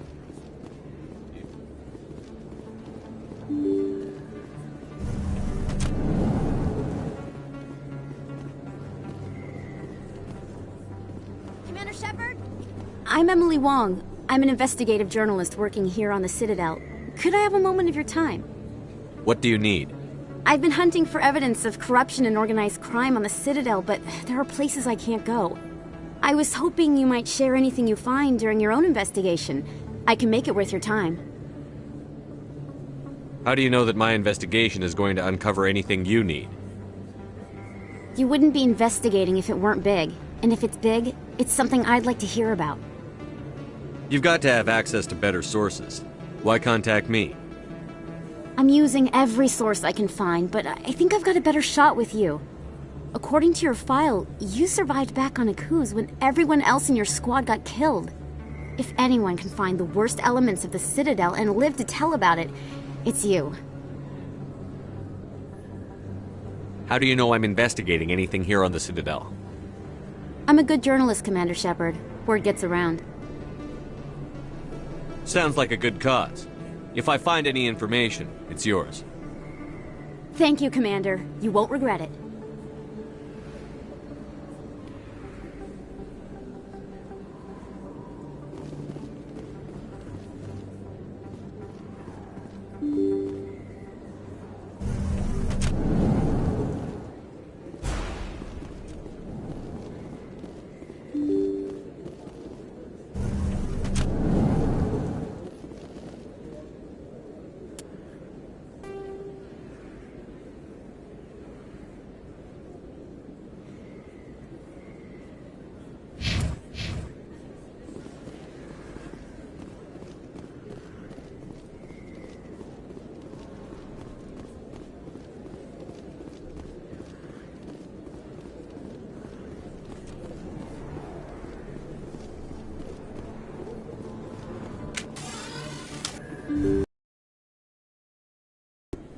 didn't tell anyone, I swear. That was smart, Doc.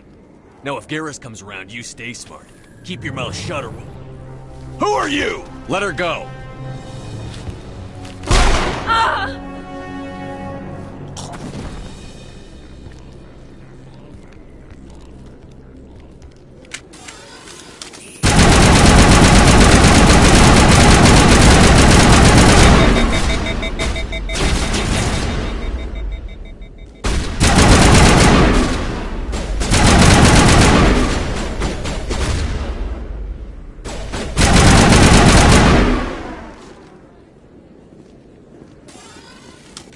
I think we got him, Commander.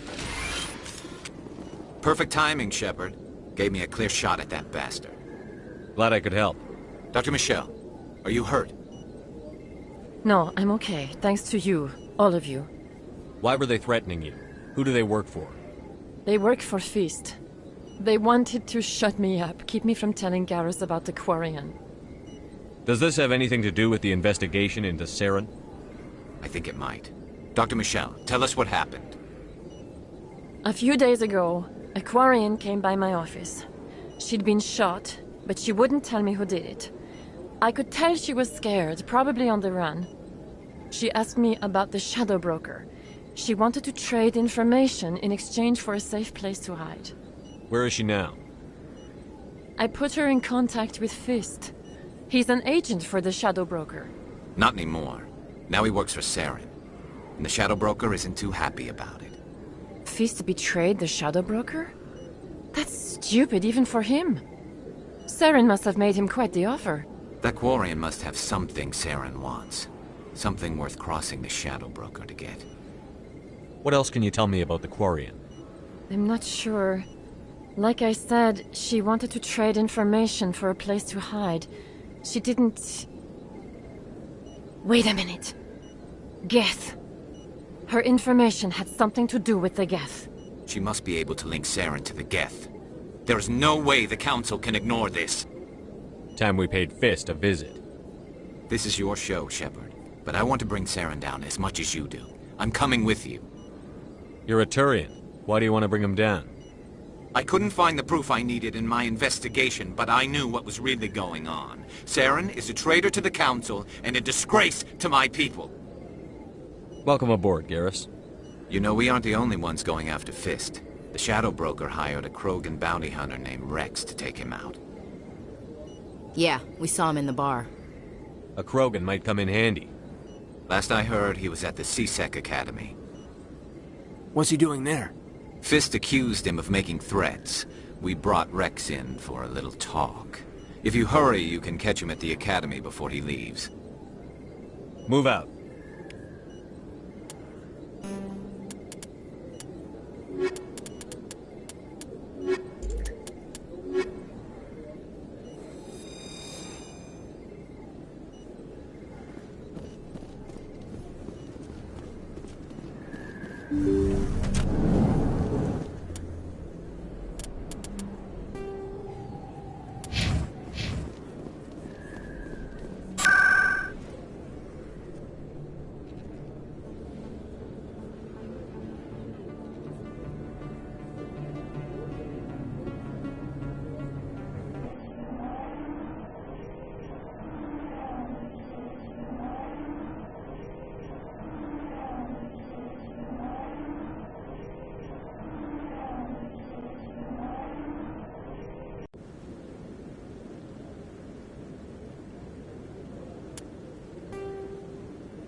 strange greeting, human. This is really not a good time. I know who revealed your secret. It was a Turian named Septimus. Unbelieving, I know this Septimus, and he could not learn my secrets. The only way he could learn them is from the Asari consort. Not true. Look at this. Confused. This is difficult to fathom. If the Turian could learn this on his own, dismayed, anyone can discover my secret. Septimus is a powerful man, and it wasn't easy for him to find. Relieved. I suppose you are correct, human. Thank you for this information. Startled realization. I must speak with the consort. She will be most displeased with my actions. Anxious request. Please, human, if you will excuse me, I must go now. I'm sure she'll forgive you. It was an honest mistake. Doubtful. Perhaps you are right, human. I can only hope so. Thankful. That was a great thing you did, Commander. Approving. You see, Din, not all humans are as you say. I'm sure the Earth Clan stands to profit from this in some way.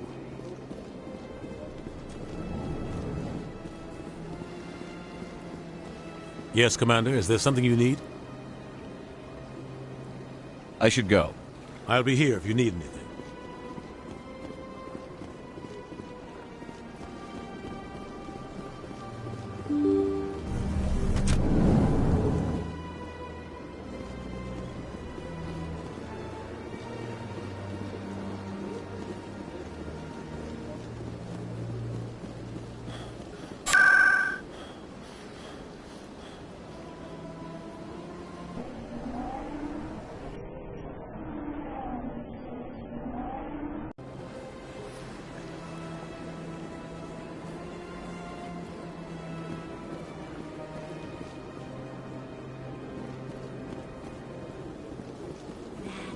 It was a long time ago.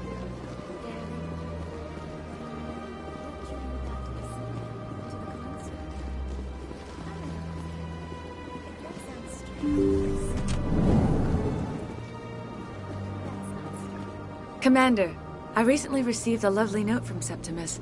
Thank you for speaking with him. Even the Alcor diplomat has withdrawn his campaign against me. It was my honor to aid you. You are too kind, Commander, but I would not expect you to help me out of the kindness of your heart. I also have one more thing to give you, if you are interested. I'd be honored.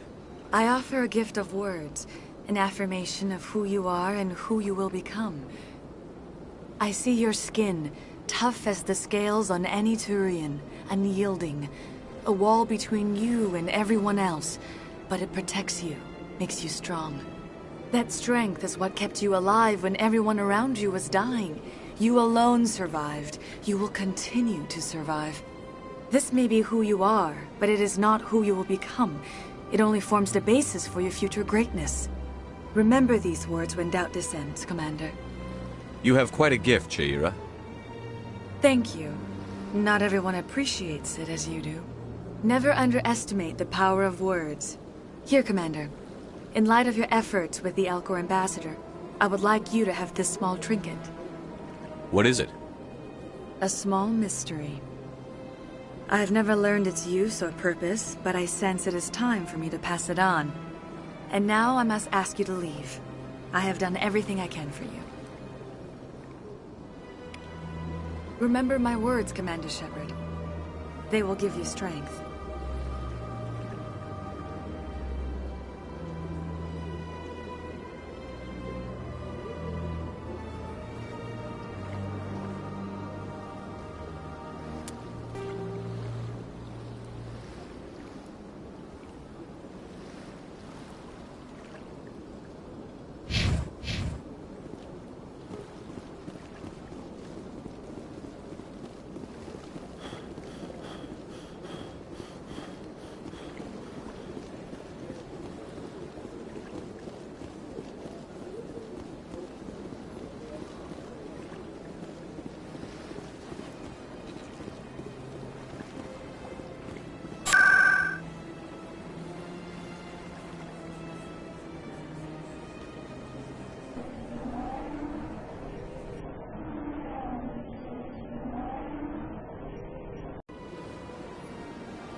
Commander Shepard, I didn't expect to see you here.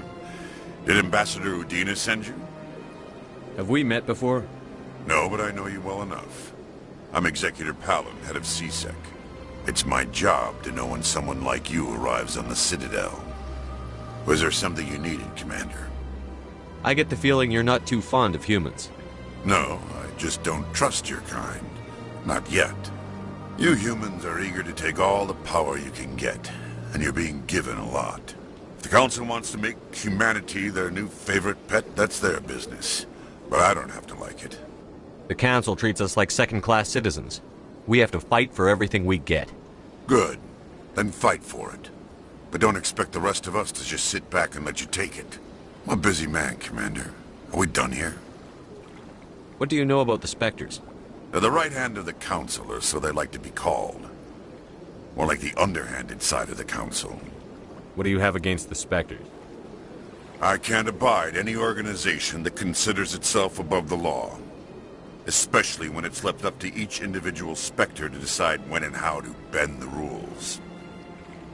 Sometimes you have to bend the law to keep people safe. I've been with CSEC for 30 years. I've never had to break the law to do my job, not once. Yeah, right. You expect us to believe none of your officers are corrupt? There are over 200,000 CSEC agents. Some of them are going to be bad. But we don't turn a blind eye to corruption like the Spectres do. We do our best to find and punish any officer who breaks the law. Spectres? They'll never come under that kind of scrutiny.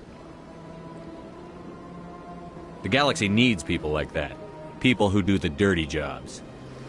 I agree. But they need to be held to a higher standard. They need to be accountable. Saren's out of control. We both know that. But because he's a Spectre, the Council doesn't want to do anything about it. Is that the kind of person this galaxy needs? But not all Spectres are like Saren. True. But the potential is always there. Provides necessary police and security services throughout the Citadel. We're a civilian government agency, though many of our members have had military training. Of course, as the CSEC representative to the Council, I spend most of my time liaising between the two. Tell me about your investigation into Saren. Sorry, Commander. I don't make a habit of giving out details about ongoing investigations. I'll be going now. Goodbye, Commander.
If you feel lucky, we should visit the casino over in Flux.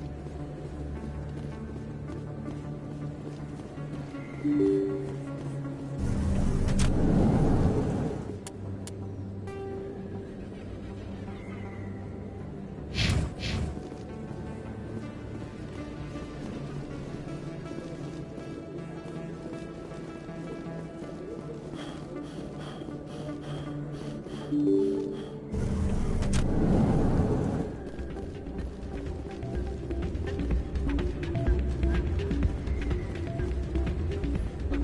should be careful who you say that around.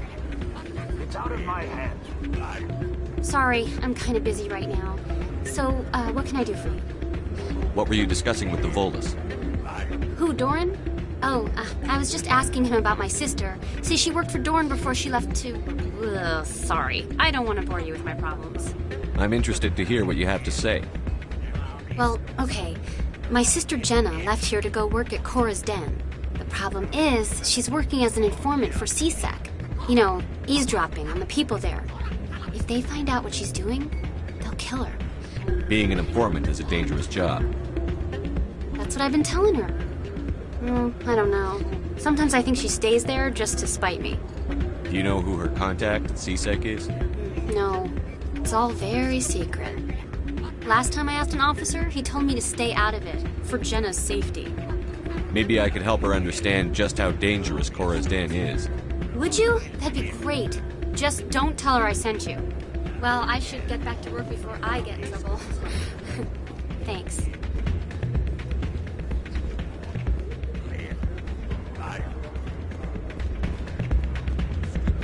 I'm waiting for someone else.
Take cover!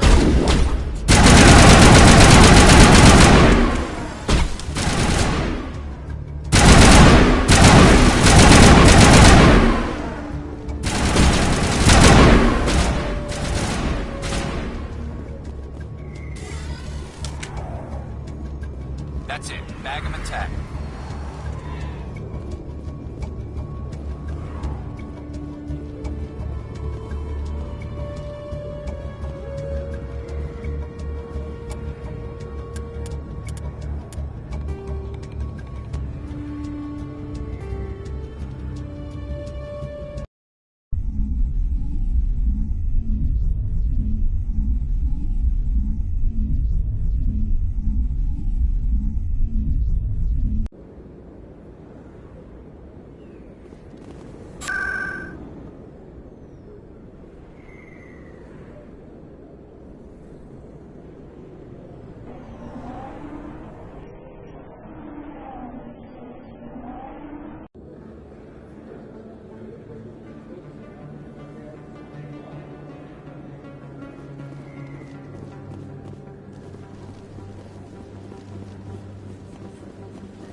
of the recent attack on Eden Prime, many colonial investors are pulling their support for future projects. Proponents of expanded human colonization insist that Eden Prime was an isolated case.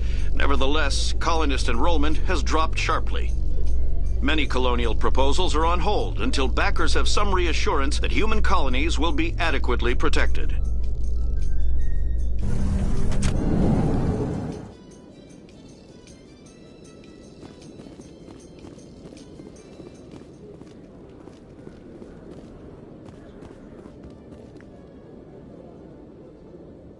Witnesses saw you making threats in Fist's bar. Stay away from him. I don't take orders from you. This is your only warning, Rex. You should warn Fist. I will kill him. You want me to arrest you? I want you to try.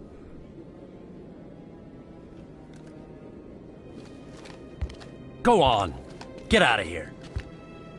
Do I know you, human? My name's Shepard. I'm going after Fist.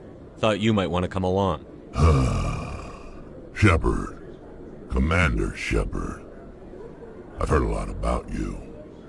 We're both warriors, Shepard. Out of respect, I'll give you a fair warning. I'm going to kill Fist. Fist knows you're coming. We'll have a better chance if we all work together. My people have a saying. Seek the enemy of your enemy, and you will find a friend. Glad to have you on the team, Rex. Let's go. I hate to keep Fist waiting.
Looks like it's shut down.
Stop right there! Don't come any closer!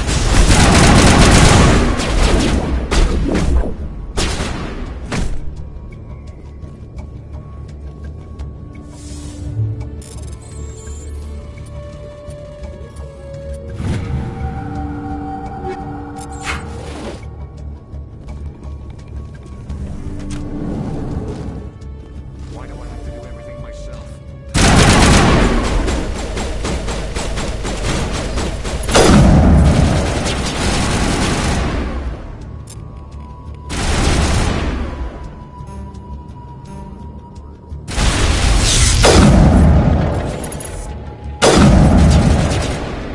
Wait! Don't kill me, I surrender!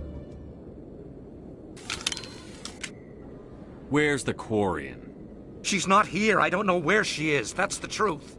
He's no use to you now. Let me kill him. Wait! I don't know where the Quarian is, but I know where you can find her. The Quarian isn't here. Said you'd only deal with the Shadow Broker himself. Face to face? Impossible. Even I was hired through an agent. Nobody meets the Shadow Broker. Ever. Even I don't know his true identity. But she didn't know that. I told her I'd set a meeting up. But when she shows up, it'll be Saren's men waiting for her. Give me the location. Now. Here on the wards, the back alley by the markets. She's supposed to meet them right now. You can make it if you hurry.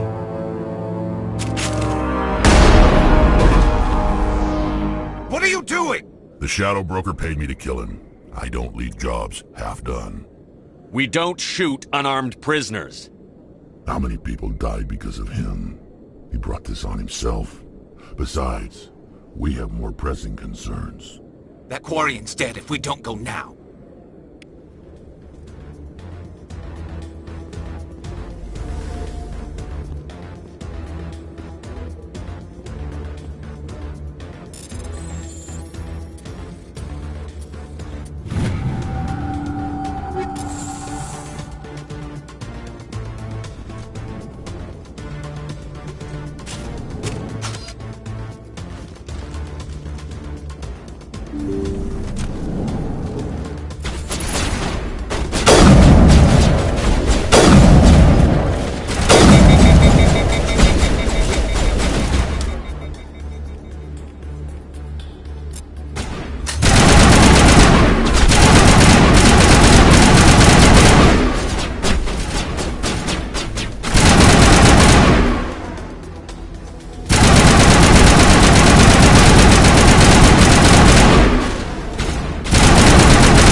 Did you bring it? Where's the Shadow Broker? Where's Fist? They'll be here. Where's the evidence? No way. The deal's off.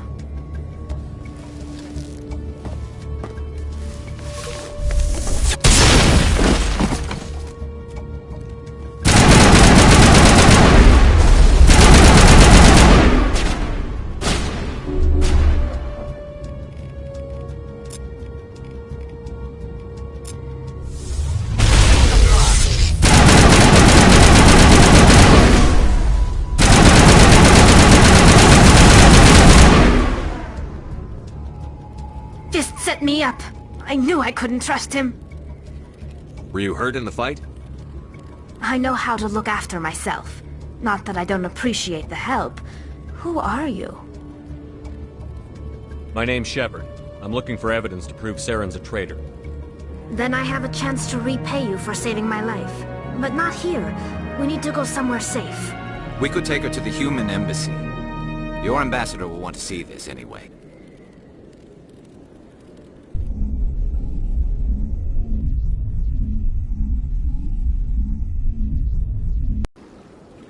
You're not making my life easy, Shepard. Firefights in the wards, an all-out assault on Korra's den. Do you know how many... Who's this? A Quarian? What are you up to, Shepard? You wanted proof Saren's a traitor. This is it. Really? Maybe you better start at the beginning, Miss... My name is Tali. Tali Zora Naraya. We don't see many Quarians here. Why did you leave the flotilla? I was on my pilgrimage. My rite of passage into adulthood. I've never heard of this before. It is a tradition among my people. When we reach maturity, we leave the ships of our parents and our people behind. Alone, we search the stars, only returning to the flotilla once we have discovered something of value. In this way, we prove ourselves worthy of adulthood. What kinds of things do you look for? It could be resources like food or fuel, or some type of useful technology, or even knowledge that will make life easier on the flotilla. Through our pilgrimage, we prove that we will contribute to the community, rather than being a burden on our limited resources. Tell us what you found. During my travels, I began hearing reports of Geth. Since they drove my people into exile, the Geth have never ventured beyond the Veil. I was curious. I tracked a patrol of Geth to an uncharted world. I waited for one to become separated from its unit. Then I disabled it and removed its memory core. I thought the Geth fried their memory cores when they died. Some kind of defense mechanism.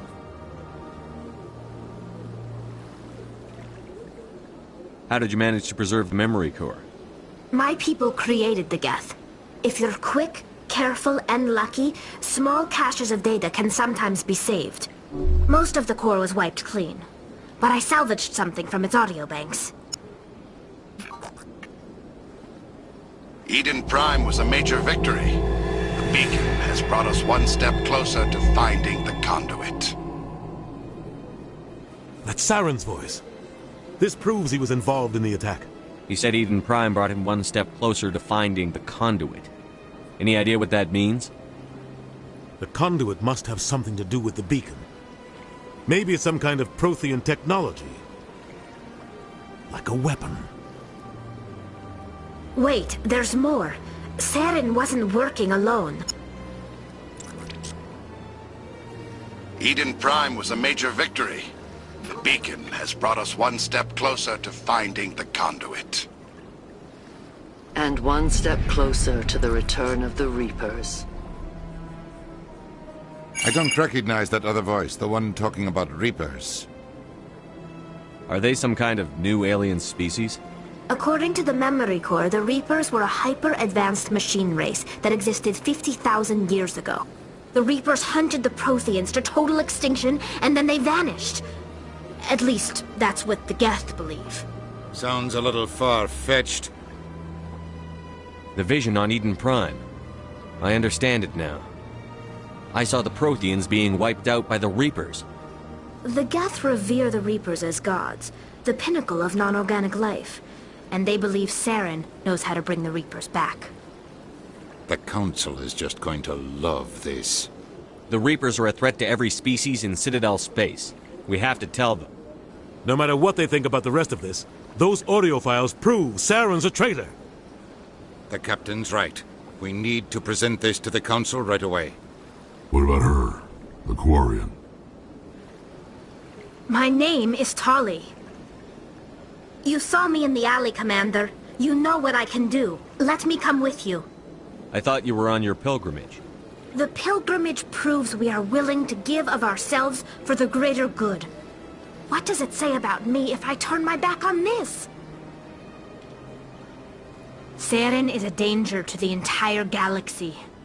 My pilgrimage can wait. I'll take all the help I can get. Thanks. You won't regret this. Anderson and I will go ahead to get things ready with the Council. Take a few minutes to collect yourself, then meet us in the tower.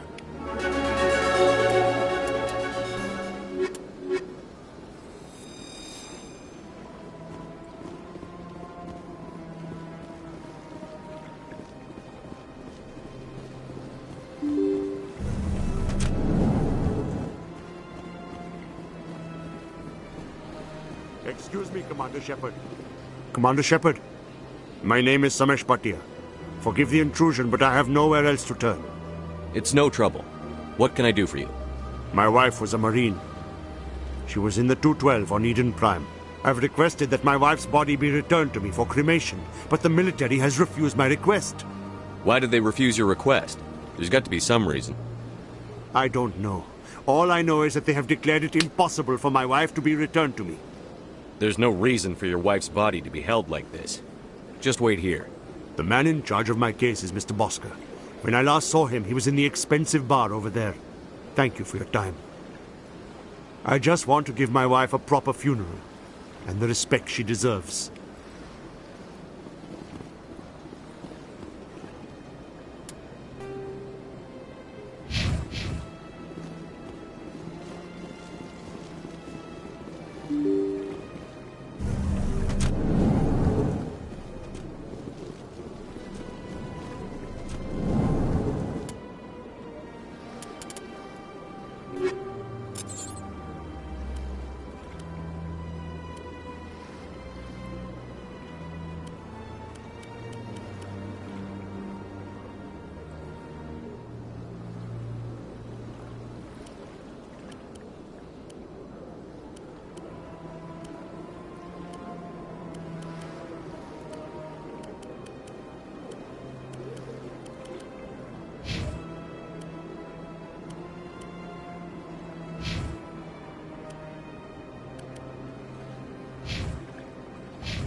This place seems strange. I wish there were more humans around. What do you want? Oh, Commander. Is there something I can do for you? What can you tell me about the Asari consort? Well, she's an Asari who works here as... That is, she helps people with things. You never went to see her, did you? No, I never did. I couldn't afford it. It costs half a year's credits just to go in and talk to her. Can you at least tell me where I can find her? Sure. She's across the bridge from the embassies.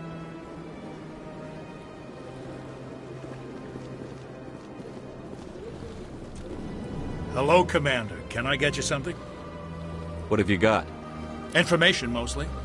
Would you like to know about some points of interest nearby? What's going on around here? Well, you found the embassies, not much going on here. Across the bridge, you'll find the bank, the Emporium, and Shaira's. If you haven't heard of her, you soon will. If you need supplies, you can try the markets one level below. For entertainment, I'd try Flux or Cora's Den. What is Shaira's? The consort? She entertains clients who can afford her services. Most of the diplomats and ambassadors have visited her at one time or another. She's a very powerful woman, but also very respected. Goodbye. So long, Commander. Have a pleasant day.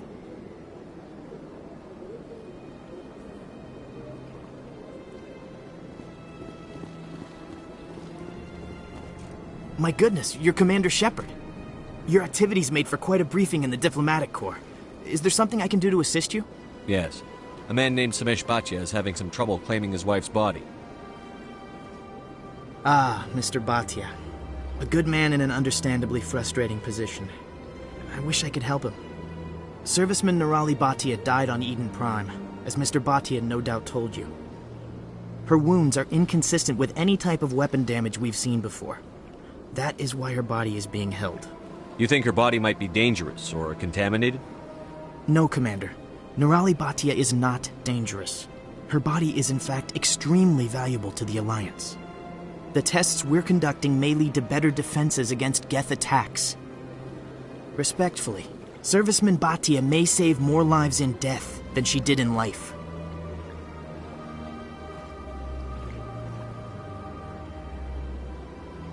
I understand what you're trying to do, but holding the body is wrong. Commander, you of all people should understand how far we must go to protect humanity. Not if we lose our humanity in the process. I'm out there fighting to stop crap like this. All right, Commander. You win.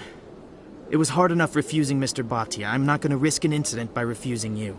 Tell Samesh that the body is being shipped back to Earth. I'll go now to see to it myself.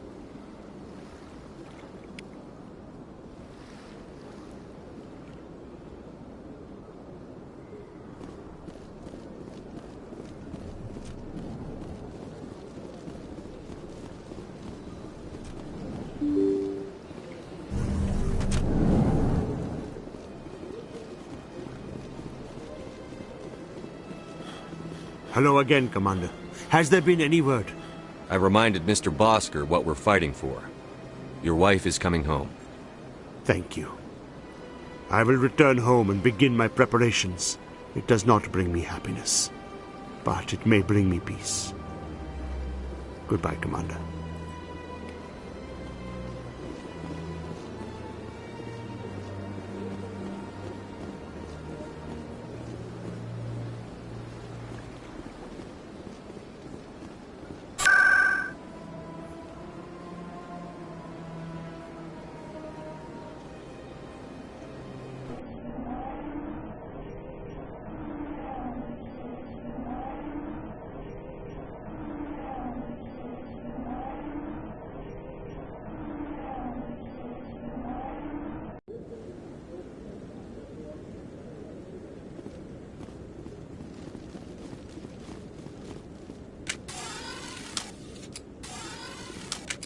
Come on. Udina's presenting the Quarians' evidence to the Council. Eden Prime was a major victory. The beacon has brought us one step closer to finding the conduit. And one step closer to the return of the Reapers. You wanted proof? There it is. This evidence is irrefutable, Ambassador. Saren will be stripped of his Spectre status, and all efforts will be made to bring him in to answer for his crimes. I recognize the other voice, the one speaking with Saren. Matriarch Benezia. Who's she? Matriarchs are powerful Asari who have entered the final stage of their lives. Revered for their wisdom and experience, they serve as guides and mentors to my people. Matriarch Benezia is a powerful biotic, and she had many followers. She will make a formidable ally for Saren. I'm more interested in the Reapers. What do you know about them? Only what was extracted from the Geth's memory core. The Reapers were an ancient race of machines that wiped out the Protheans. Then they vanished. The Geth believe the Reapers are gods, and Saren is the prophet for their return. We think the conduit is the key to bringing them back. Saren's searching for it. That's why he attacked Eden Prime. Do we even know what this conduit is? Saren thinks it can bring back the Reapers. That's bad enough. Listen to what you're saying. Saren wants to bring back the machines that wiped out all life in the galaxy? Impossible. It has to be. Where did the Reapers go? Why did they vanish? How come we found no trace of their existence? If they were real, we'd have found something. I tried to warn you about Saren, and you refused to face the truth. Don't make the same mistake again. This is different. You proved Saren betrayed the Council. We all agree he's using the Geth to search for the conduit, but we don't really know why. The Reapers are obviously just a myth, Commander. A convenient lie to cover Saren's true purpose. A legend he is using to bend the Geth to his will. 50,000 years ago, the Reapers wiped out all galactic civilization. If Saren finds the conduit, it will happen again. Saren is a rogue agent on the run for his life. He no longer has the rights or resources of a Spectre. The Council has stripped him of his position. That is not good enough. You know he's hiding somewhere in the Traverse. Send your fleet in! A fleet cannot track down one man. A Citadel fleet could secure the entire region, keep the Geth from attacking any more of our colonies. Or it could trigger a war with the Terminus systems. We won't be dragged into a galactic confrontation over a few dozen human colonies. Every time humanity asks for help, you ignore us. Shepard's right. I'm sick of this council and its anti-human bull... Ambassador, there is another solution. A way to stop Saren that does not require fleets or armies. No! It's too soon. Humanity is not ready for the responsibilities that come with joining the Spectres. You don't have to send a fleet into the Traverse, and the Ambassador gets his human Spectre. Everybody's happy.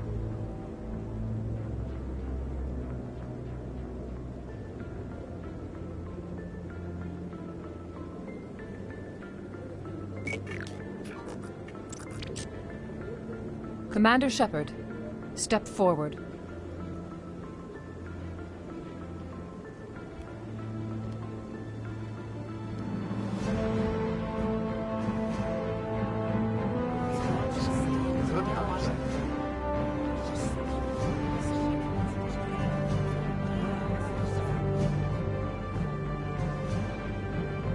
It is the decision of the Council that you be granted all the powers and privileges of the Special Tactics and Reconnaissance Branch of the Citadel.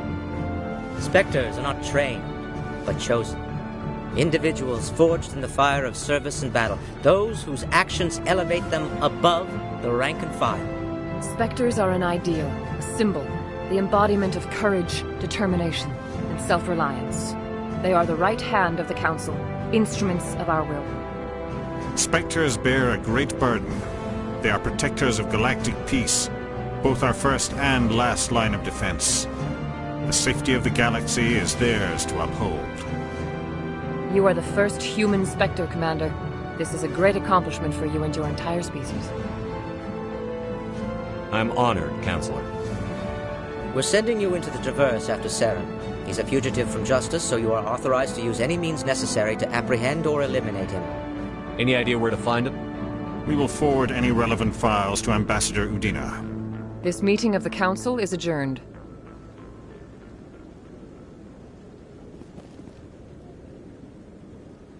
Congratulations, Commander. We've got a lot of work to do, Shepard. You're going to need a ship, a crew, supplies. You'll get access to special equipment and training now. You should go down to the C-Sec Academy and speak to the Spectre Requisitions Officer. Anderson, come with me. I'll need your help to set all this up.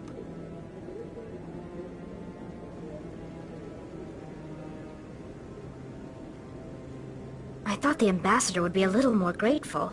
He didn't even thank you. Until I find Saren, I haven't done anything. Come on. Right behind you, Shepard.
Move on.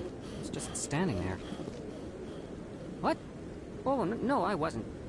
Never mind.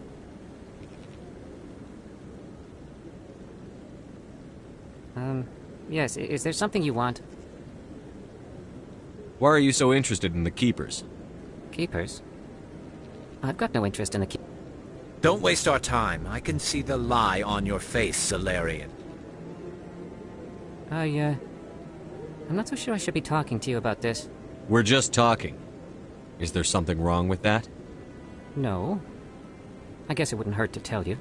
I'm using a small scanner to gather readings on the Keepers. So far I've had mixed results. I find it difficult to get near the creatures. Why were you being so secretive about it, though? Well, technically we're not supposed to disturb the Keepers. I don't really think my scanning disturbs them, but the authorities might disagree. I'd like to do it more openly, but it's not really worth getting arrested over. I could help you out. I'm not worried about the authorities. I don't even know who you are. My name's Shepard. I'm with Special Tactics and Reconnaissance. A Spectre? Well, nobody would dare stop you. All right, then. You'll need this. It's the scanning device I developed. Activate it each time you see a Keeper. All collected data will automatically upload to my database. I'll even send a few credits your way for each unique scan. What are you doing with the data once you've scanned it? Trying to learn whatever I can about the Keepers. We see them working everywhere, yet we know so little about them. I'm a scientist. I want to know what makes them tick. I should get going then. Yes, I have much work myself. So long, and good luck with the scanning.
Hi, I'll be with you in just a sec.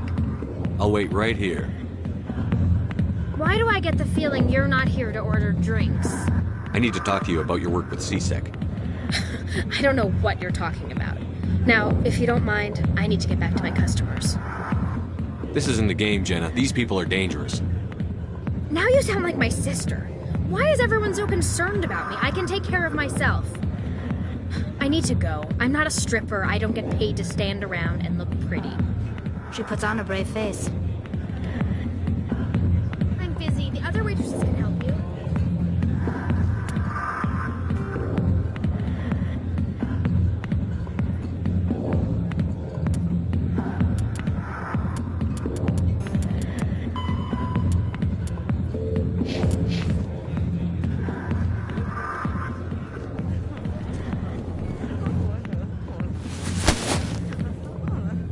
If you've got questions about Jenna, meet me at C-Sec Academy. What did you just say? Push off. I never did nothing to you. Damn newcomers. Think they can run the place. That was odd. What was he trying to tell us? I guess we'd better go find out.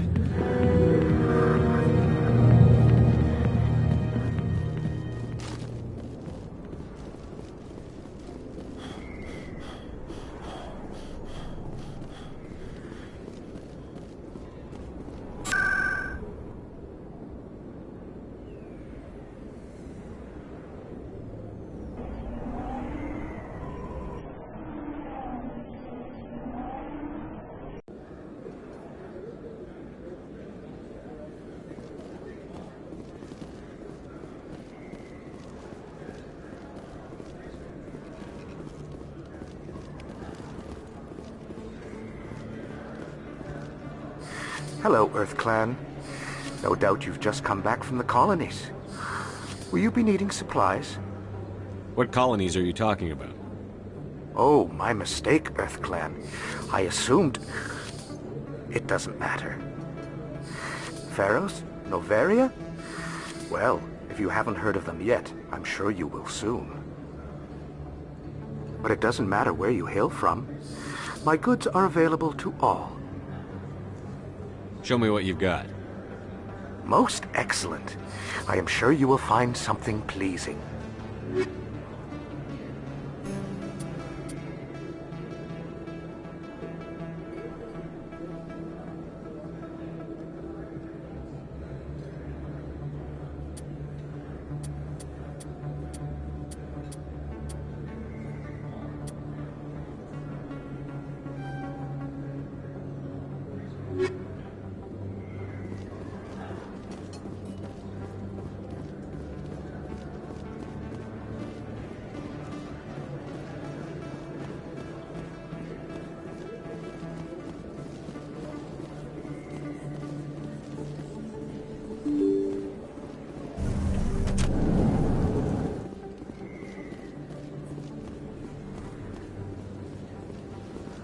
Word on the street is that you've been busy. Congratulations on taking down Fist. I was sure he was a big player in anything going on here. Did you find anything in his office that could help me? These OSDs might have the information you're looking for. You've got Fist files? This could be even bigger than I'd hoped. Here, Commander, for your trouble. What would my future cooperation be worth? Say, an interview when my investigation is over? Exclusive? You talk to me before you talk to anyone else?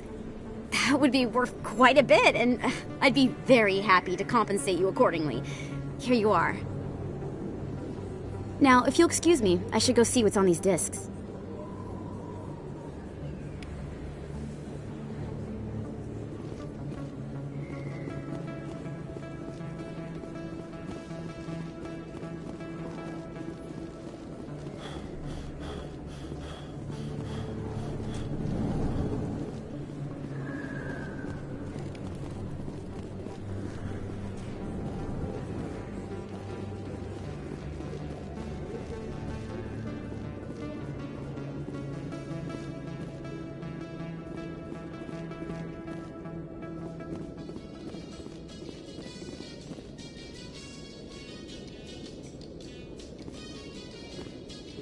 other news, Exogeny Corp is still denying reports that one of their survey teams has gone missing in the Hades Gamma Cluster. When asked why communication with the survey team was suddenly cut off last week, company officials refused to comment.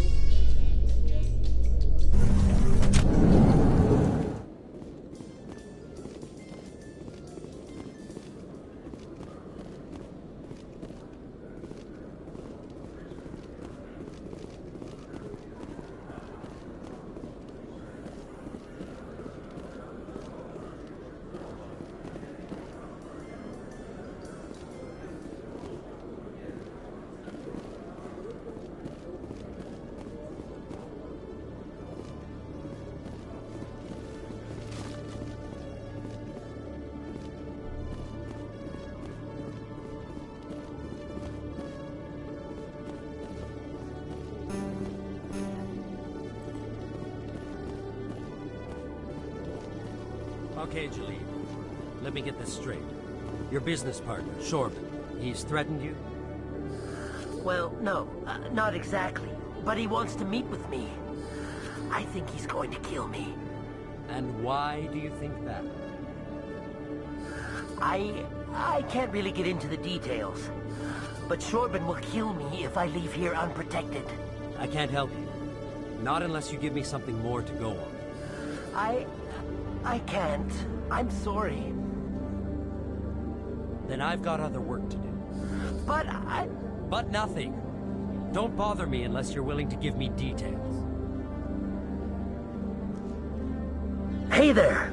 Oh, you're not CSEC, are you? Did you want something? What were you trying to explain to the officer before? My colleague is trying to kill me, and I thought we were friends. How do you know he wants you dead? He's changed. He won't talk to me at work anymore, and he started following me. Yesterday, he followed me all the way home, just waiting for a chance.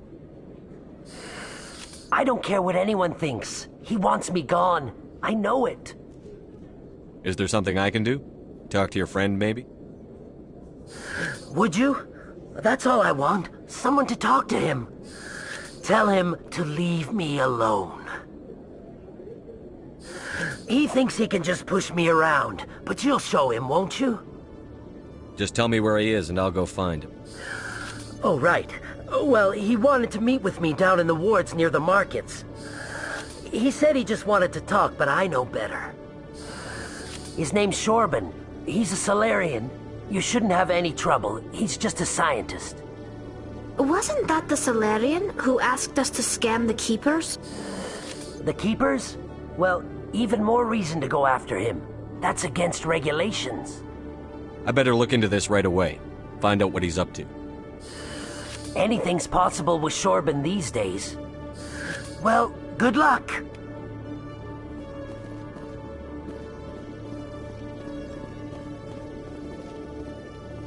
Detective Chellick, come into my office. I want to discuss this in private.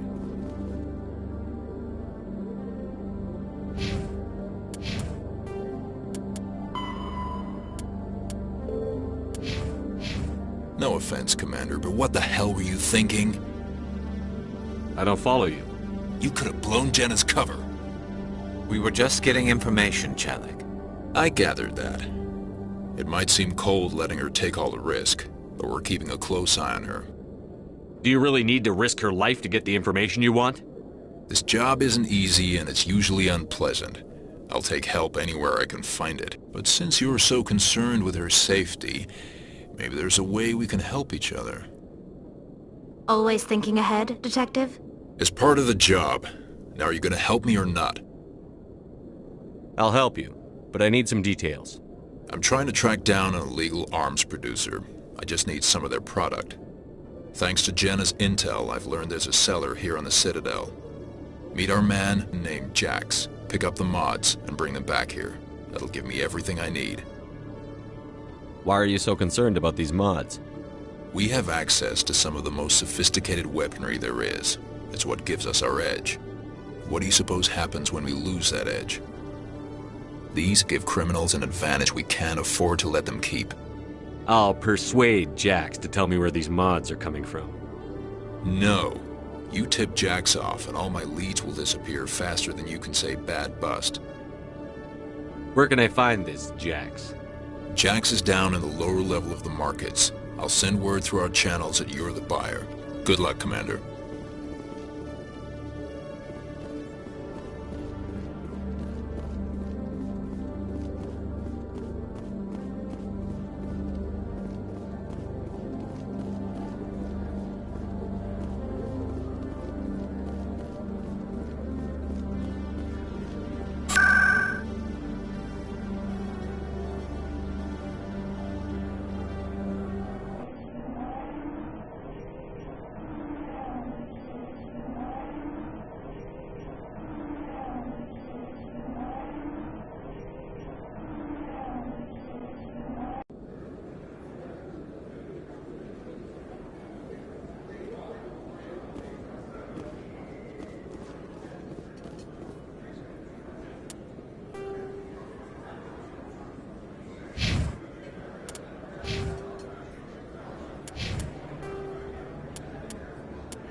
Commander, I wasn't expecting to see you again. Is there something you want? You can start by telling me the truth, Shorben. I'm not sure what you're referring to. My experiments are... We're not buying it. Jalid told us you've been after him. You spoke with Jalid? Then you know about the data? No, but you're gonna tell me. Everything. You boys can go. Looks like my plans have changed. It's not as bad as you think, Commander. Jalid and I just got a little over our heads. Keep talking. The company we work for developed an experimental procedure for use in medical scanners. Jalid and I saw even more potential, so we stole the plans and secretly developed a tool to scan the Keepers. Can you imagine?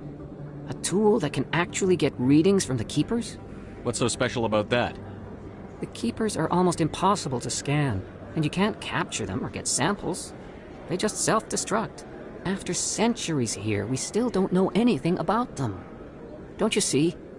We were the first to scan them, ever. You've seen it yourself, Commander. You know we can do it. Why are you trying to kill your partner? I'm not trying to kill him. Jalid's job was to disseminate our initial findings. But he decided to keep the data for himself. Maybe to sell it. I don't know. So you're just trying to get back what Jalid already stole? We lost our heads. We just couldn't let an opportunity like this pass us by. Commander, if you'll just continue gathering data for me, imagine what we might learn. And you'll stand to make a bit of a profit yourself, remember? I'm not breaking regulations for you or your research. Return what you stole, or I'll have you arrested. All right. You don't need to ask twice. Well then, no more scanning. I promise. Of course, Jalid still has the initial data, and I doubt he's planning to return it. I'll deal with Jalid. So long, Commander.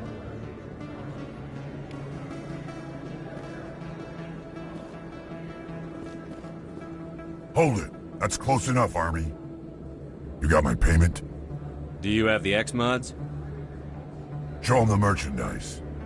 Looks good. Damn straight it is. These mods are the best on the market. Now hand over my credits. Here you go. Here you go. Enjoy it. Come on, boys. We're done here.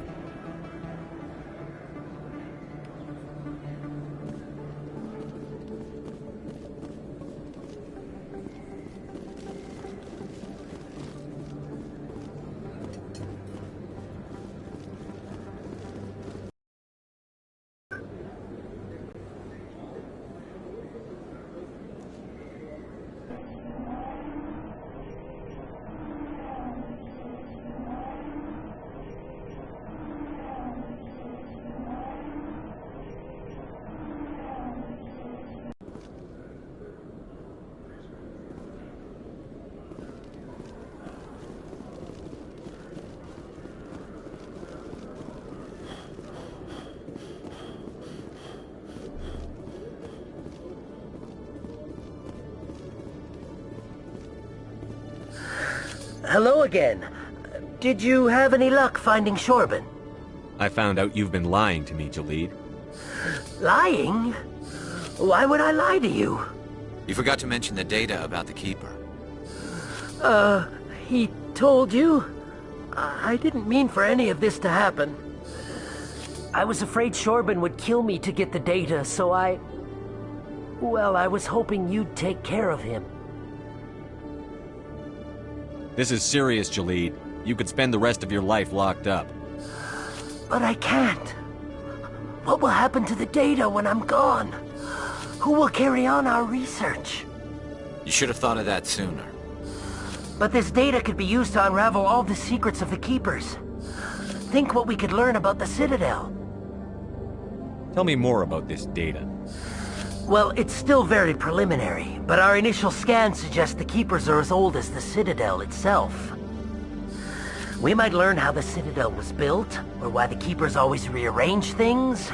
The possibilities are limitless.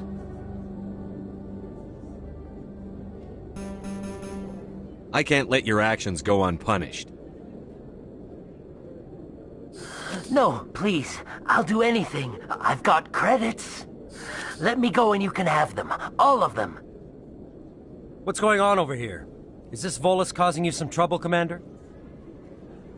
He's admitted to stealing data from his workplace. Really? I think you'd better come with me. But, I'll take it from here, Commander. Thanks for your help.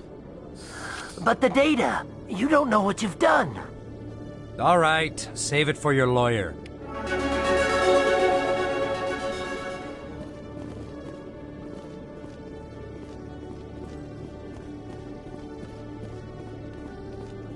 Commander, I hear you have something for me. Here's your shipment, Chelik.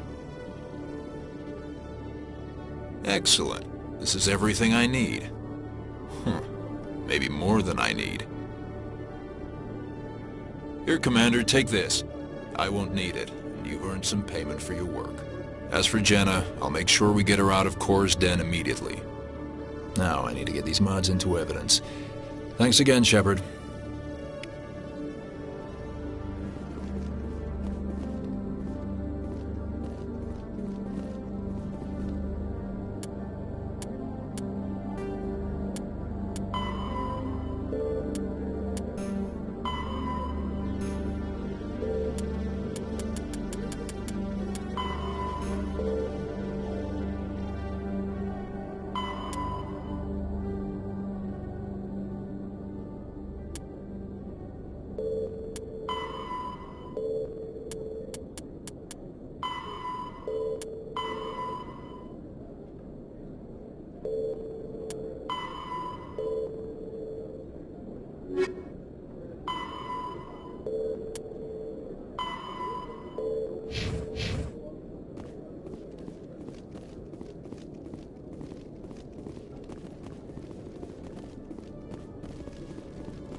One sec, looking you up.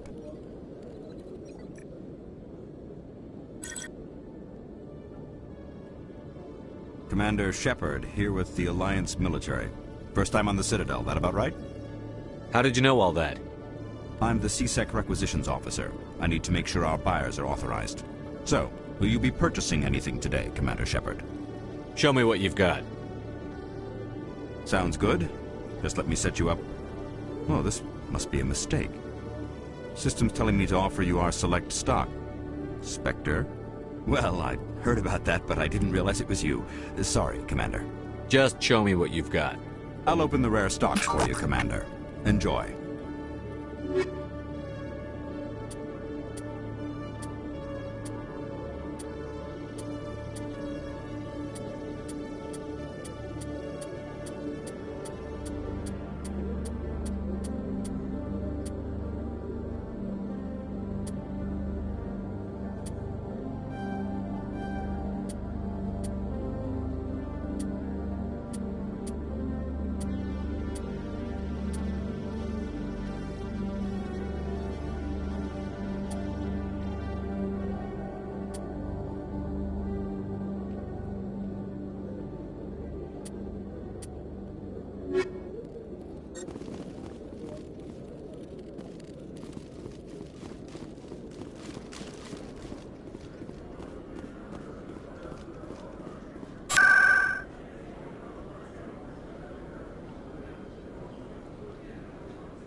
Coming up in a report later today, Emily Wong investigates corruption on the Citadel and uncovers a full-blown crime syndicate.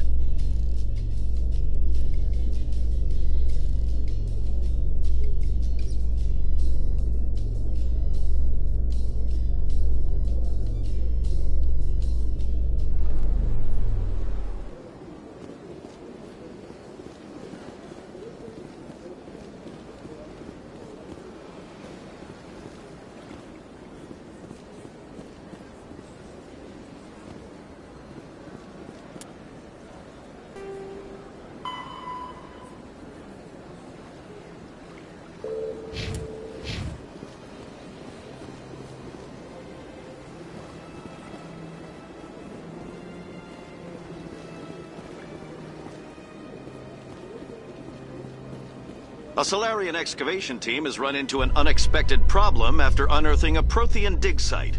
Hanar protesters have blockaded the dig site, claiming that artifacts of the Enkindlers, as the Hanar call them, should not be disturbed. The excavation team has appealed to Hanar representatives on the Citadel to reach a diplomatic solution.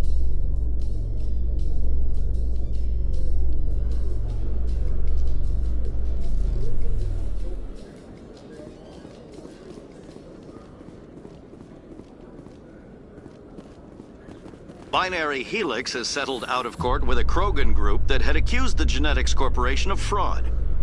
The Krogan group had contracted Binary Helix to perform studies with a long-range goal of curing their genetic sterilization. The group later sued for a return of investment money when the study produced no viable results.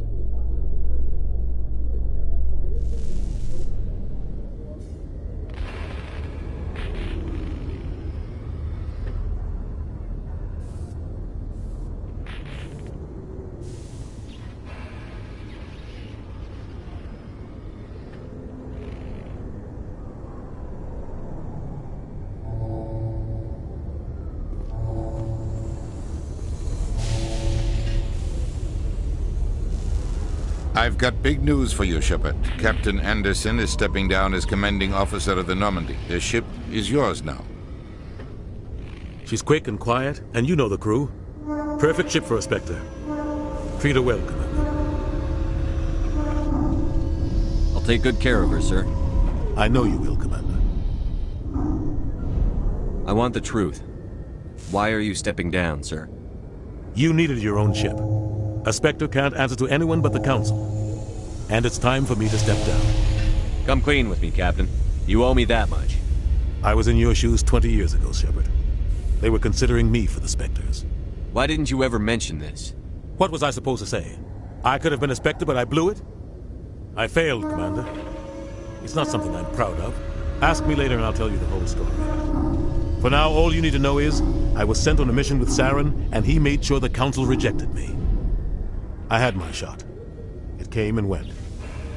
Now you have a chance to make up for my mistakes.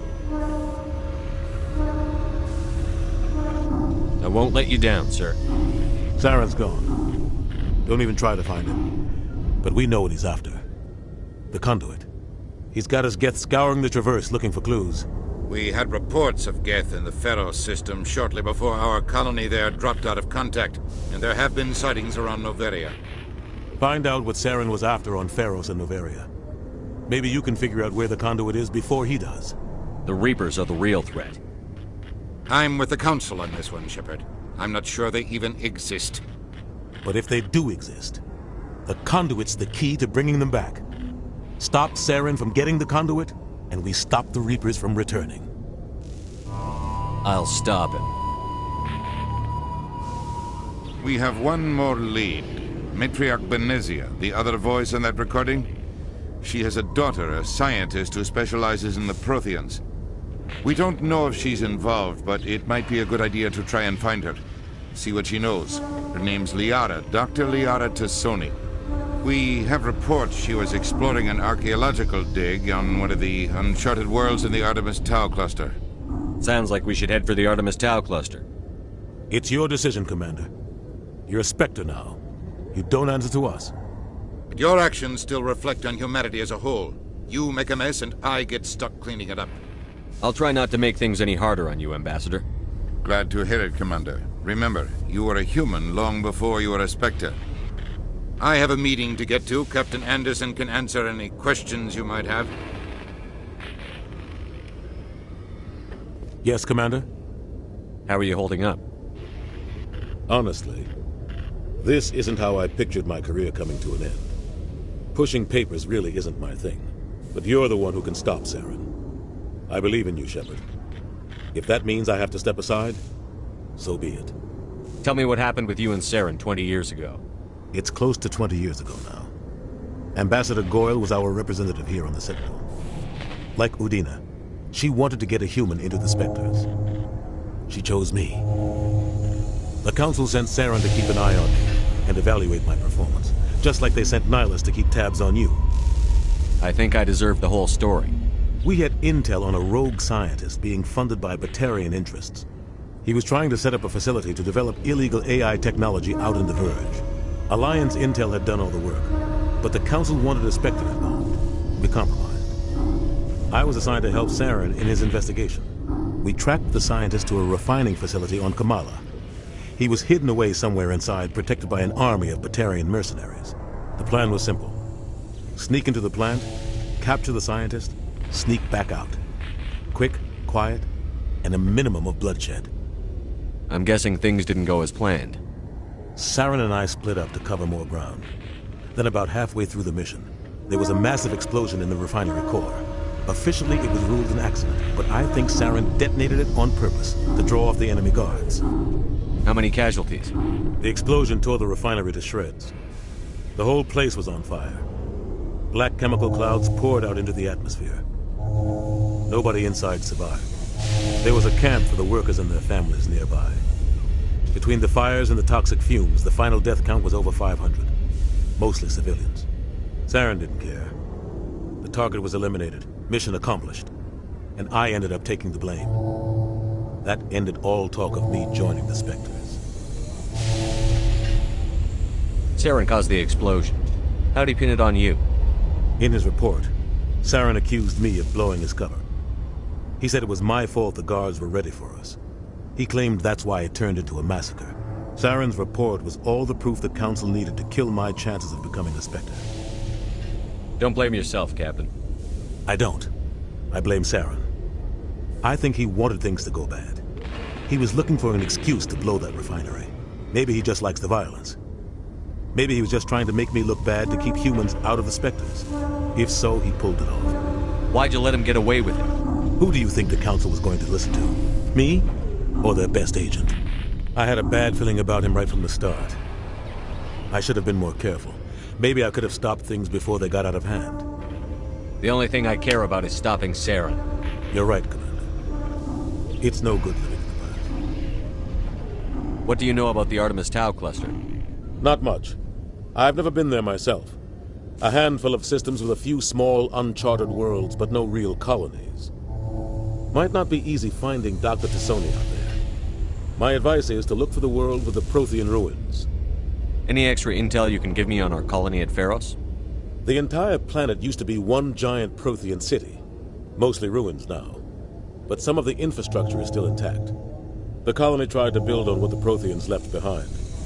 We lost all contact with them when the Geth attacked. What can you tell me about Noveria? Noveria's trouble. Always has been. The whole planet's basically a center for corporations to conduct illegal research. Watch your back there, Shepard. Spectres are about the only form of Citadel authority Noveria respects. But they aren't popular. I should go. I'll be here if you need anything.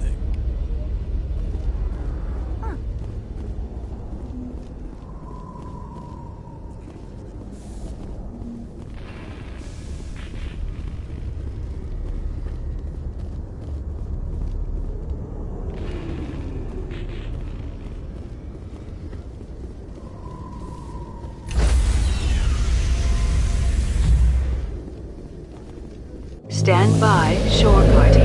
Decontamination in progress.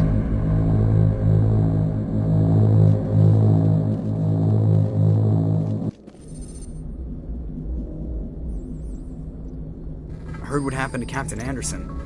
Survives 100 battles and then gets taken down by backroom politics. Just watch your back, Commander. If things go bad on this mission, you're next on their chopping block. Captain Anderson should be the one in charge. It's like I'm stealing the ship from him. Yeah, the captain got screwed.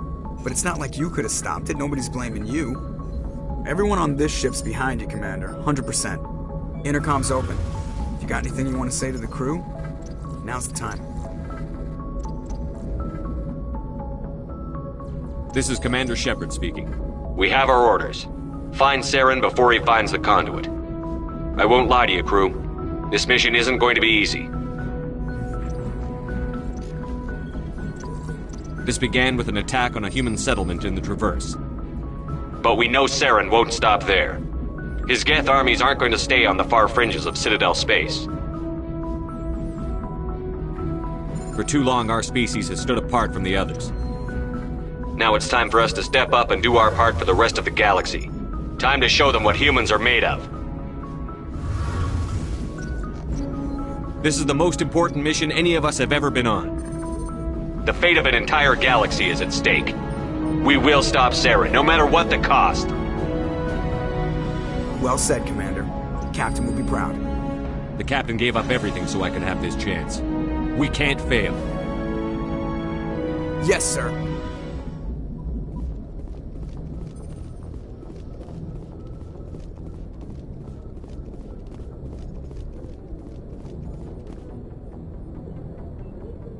If anyone has to take over for Captain Anderson, I'm glad it's you.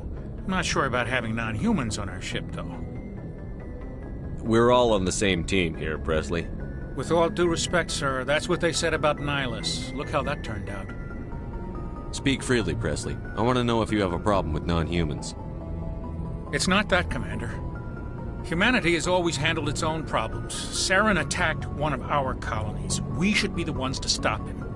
We don't need their help. Some people think asking for help is a sign of weakness. That's just being stupid and stubborn. No matter how strong you are, allies can make you stronger. I guess so. Maybe I'm just stuck in the old ways of thinking. But don't worry, Commander, this won't be a problem. How did you end up assigned to the Normandy? I signed up with the Alliance as a navigator right out of school, following in my grandfather's footsteps, I guess. My first posting was on the Agincourt. We were at Elysium during the Skillian Blitz. A massive fleet of alien raiders hit the colony, trying to wipe it out. They had the numbers, but their ships were no match for an Alliance frigate. It was a slaughter. We couldn't even keep track of how many ships they lost. How'd you end up on the Normandy? I got my officer's commission after Elysium. Must have made an impression on the right people. Captain asked for me when he was picking his crew. Carry on, Presley. Yes, sir.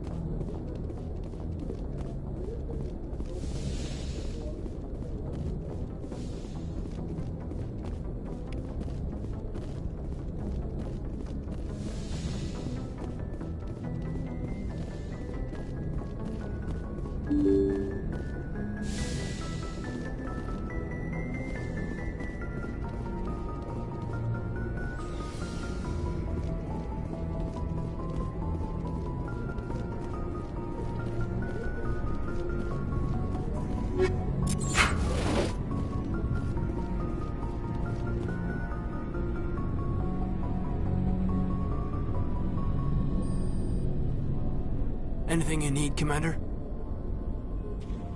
Just trying to get a sense of where the crew's at. Thoughts? I've wasted enough of your time for now, Commander. We'll have time for personal debriefings later. What's your opinion on the last mission? I don't see how we could have done things any better. At least not without getting to Eden Prime sooner. And we were on the scene faster than any other Alliance ship could have been. We'll talk another time, Lieutenant. Commander?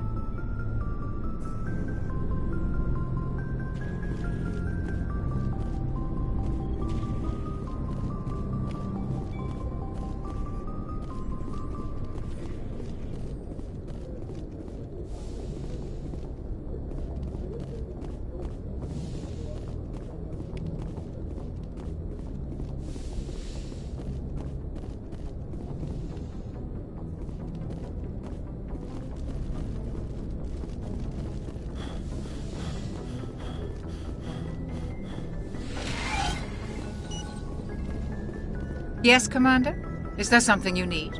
How did you end up serving on an Alliance ship? I enlisted right out of med school. Earth always seemed boring to me. Too safe, too secure. I figured the colonies were teeming with exotic adventure. I wanted to travel the stars, tending the wounds of tough soldiers with piercing eyes and sensitive souls. Turns out military life isn't quite as romantic as I'd imagined. But humanity needs the Alliance if we want to keep expanding through the Traverse, and the Alliance always needs good doctors. So I stayed on to do my part. Ever think you made the wrong choice? Sometimes I think about opening a private practice back on Earth, or maybe taking a position at one of the new med centers out in the colonies. But there's something special about working on soldiers.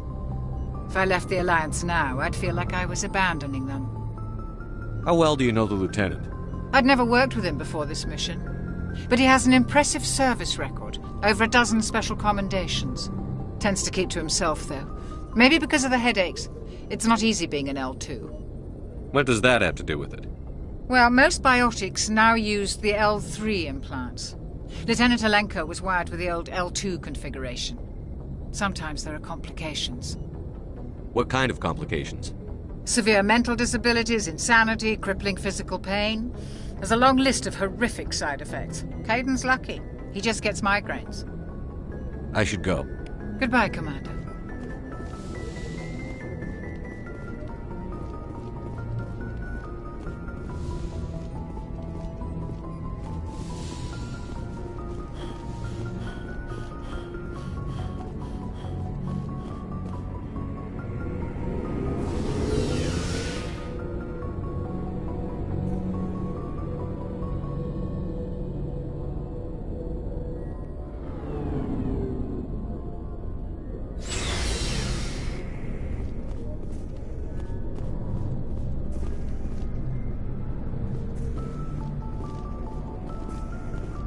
Nice ship you've got, Shepard.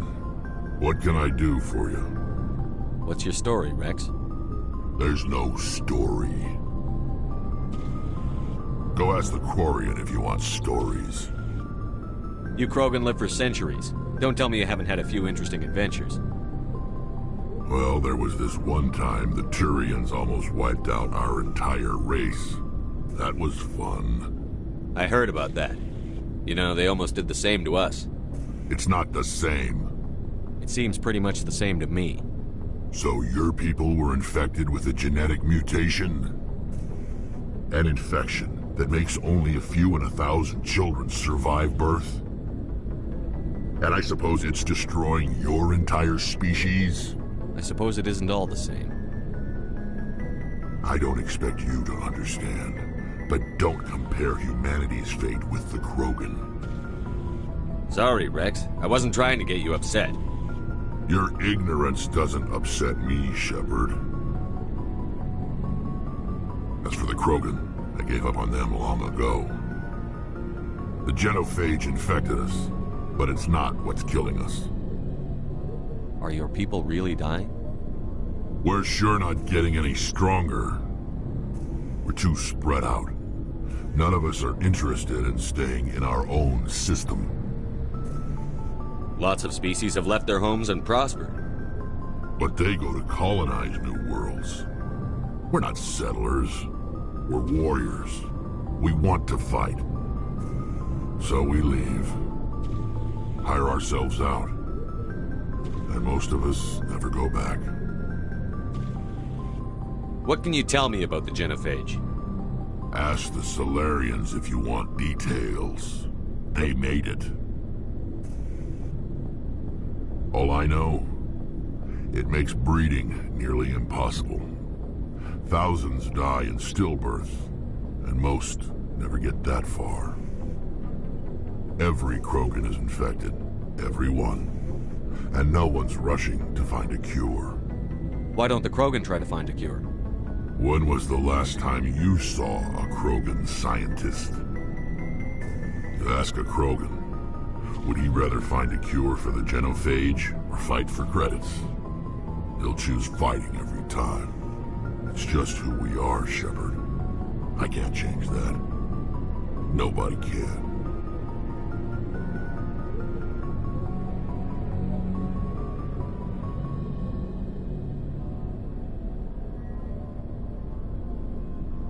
So long, Rex. Shepard.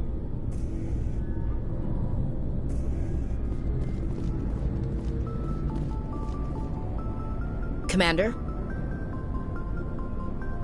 What's your opinion on the last mission? Kinda wish you'd got there sooner, Commander. No offense, I appreciate the rescue. I just wish... You wish we'd been able to save the rest of your unit? Yes, sir. If I had been more alert, we wouldn't have been cut down by an ambush. The Geth are perfect ambushers. They don't move, they don't make noise, they don't even breathe. Sir, they have flashlight heads. I'll make sure it doesn't happen again. Do you have a few minutes to talk one-on-one? I'm sorry, Commander. I need to get my duty squared away. I wouldn't mind talking more later, though. Dismissed, Chief. Sir.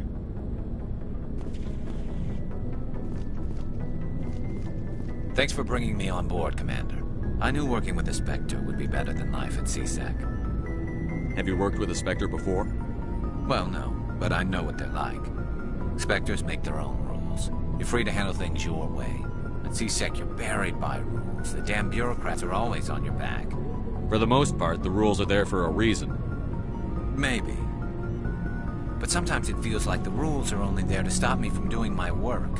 If I'm trying to take down a suspect, it shouldn't matter how I do it, as long as I do it. But CSEC wants it done their way. Protocol and procedure come first. That's why I left. So you just quit because you didn't like the way they do things? There's more to it than that.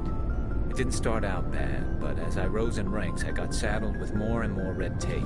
CSEC's handling of Saren was typical. I just couldn't take it anymore. I hate leaving. I hope you made the right choice. I'd hate for you to regret it later. Well, that's sort of why I teamed up with you. It's a chance for me to get off the Citadel, see how things are done outside CSEC.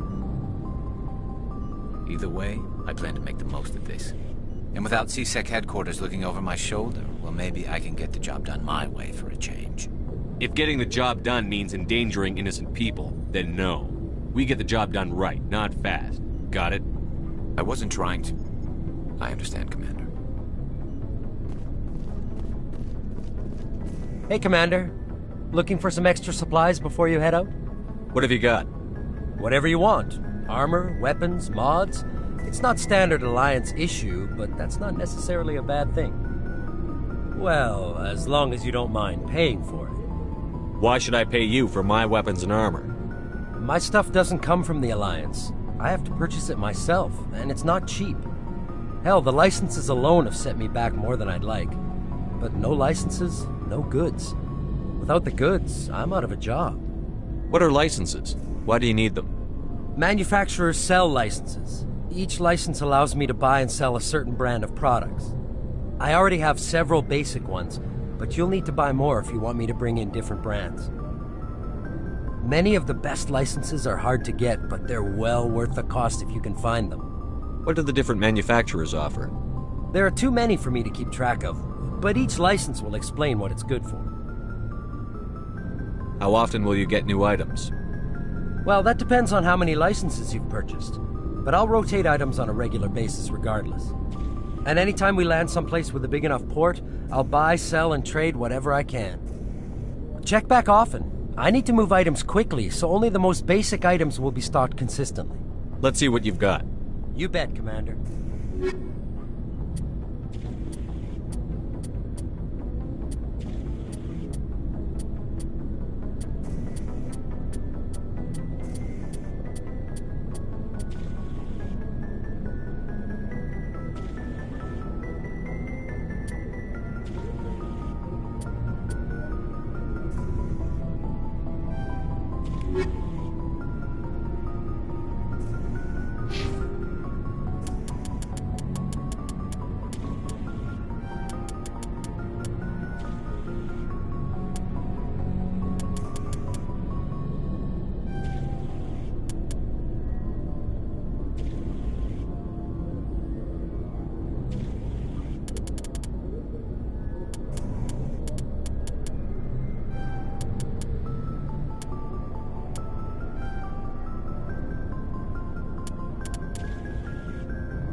Commander, you know that Quarian, Tali?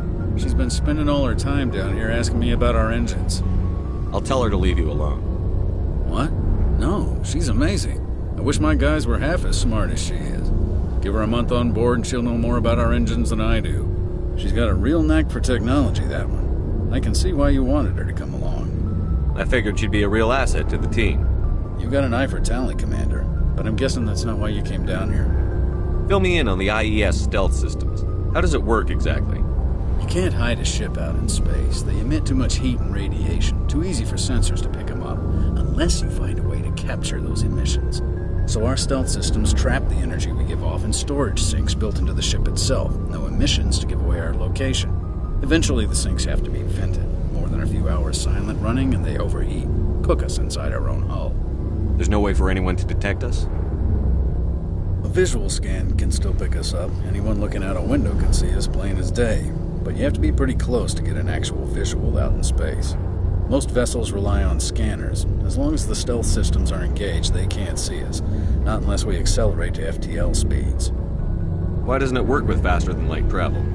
Cranking up the FTL blue shifts our emissions, pushes them into frequencies too high to capture in the sinks. As soon as we make the jump, it's like setting off a flare. Sensors can pick up our location whenever we enter or exit FTL flight, but for short-range missions, our stealth systems are amazing, and we've got the only one. Where else have you served, Adams? If you name a class of Alliance ship, I've probably served on it. Everything from dreadnoughts and carriers right down to frigates like the Normandy. My last assignment was on the Tokyo, only a cruiser, but she was a good ship. Couldn't hold a candle to the Normandy, though. I want to know more about the Normandy. She's the best ship I've ever served on. Probably the fastest vessel ever designed. And she's the only one using the new Tantalus drive core. What's so special about the Tantalus drive core? Proportionally, it's about twice the size of any other vessel. Not only are we faster, we can run at FTL speeds longer before we have to discharge the core. Carry on, Adams. Aye, aye, Commander. Your ship's amazing, Shepard. I've never seen a drive core like this before. I can't believe you were able to fit it into a ship this small. I'm starting to understand why you humans have been so successful. I had no idea Alliance vessels were so advanced. The Normandy's a prototype. Cutting-edge technology. A month ago, I was patching a makeshift fuel line into a converted tug ship in the flotilla. Now, I'm sitting on board one of the most advanced vessels in Citadel space. I have to thank you again for bringing me along. Traveling on a vessel like this is a dream come true for me. I had no idea you found ship technology so interesting. It comes with being a Quarian. The migrant fleet is the key to the survival of my people. Ships are our most valuable resource. But we don't have anything like this. We make do with cast-offs and second-hand equipment. We just try to keep them running for as long as we can. Some of the fleet's larger vessels date all the way back to our original flight from the Geth. I can't believe your fleet's still using ships that are 3 centuries old. They're constantly being repaired, modified, and refitted. They aren't pretty, but they work. Mostly. We've tried to make ourselves as independent as possible on the flotilla. Grow our own food, mine, and process our own fuel. But some things we just can't make on our own. A patch to maintain the hull integrity requires raw materials we just don't have. That's why our pilgrimages are so important. Tell me about your people. Our lives aren't easy. Resources are scarce, and we are constantly on the move. Everything we do must in some way contribute to the continuation of the migrant fleet. There are 17 million Quarians in the flotilla, and each of us relies on the others for survival. The bonds among my people are strong.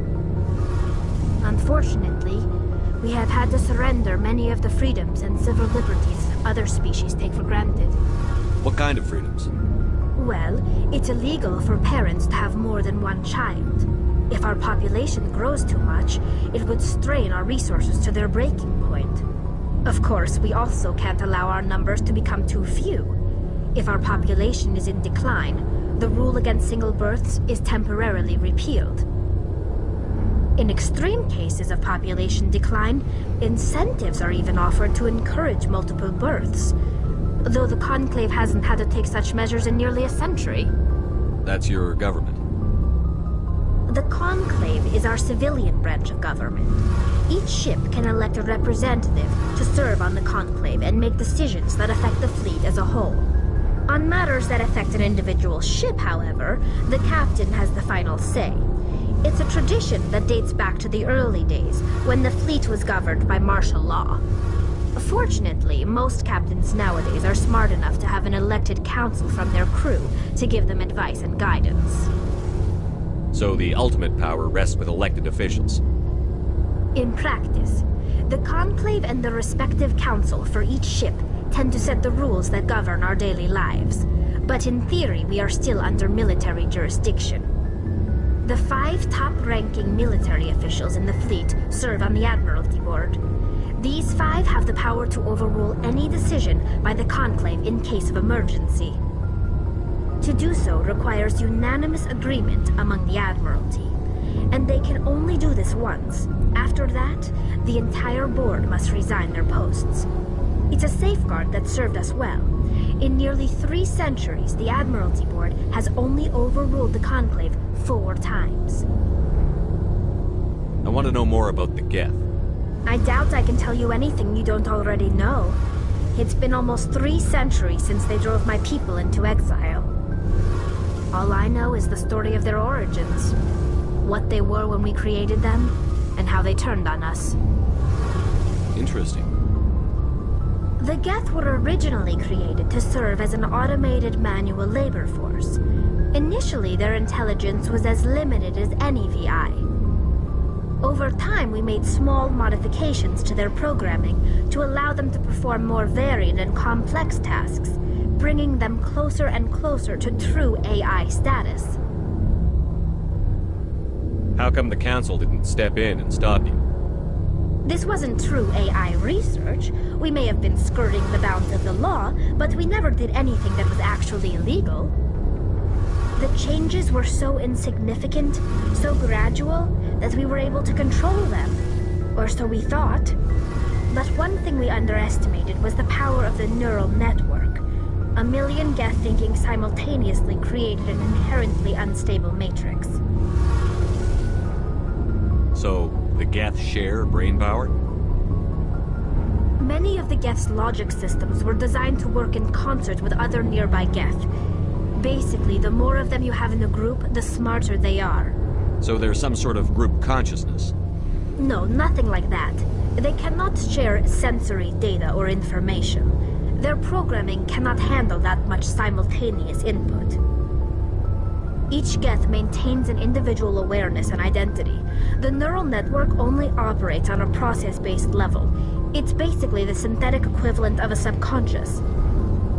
But when they're in close proximity, they can coordinate low-level functional processes, freeing up more capacity for original or independent thought.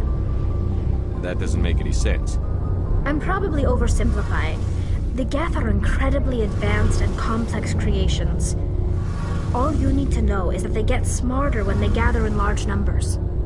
As we built more and more Geth, their effective intelligence became more sophisticated, more abstract.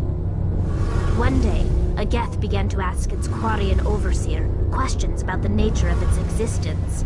Am I alive? Why am I here? What is my purpose? As you can imagine, this caused a near panic among my people.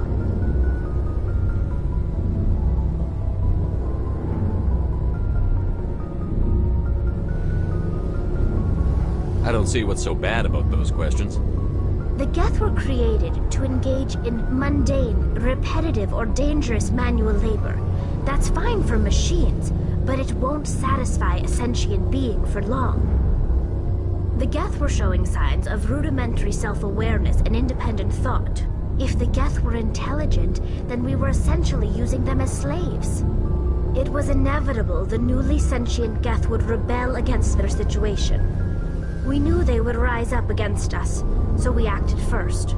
A general order went out across all Quarian-controlled systems to permanently deactivate all Geth. The Geth responded to this order violently.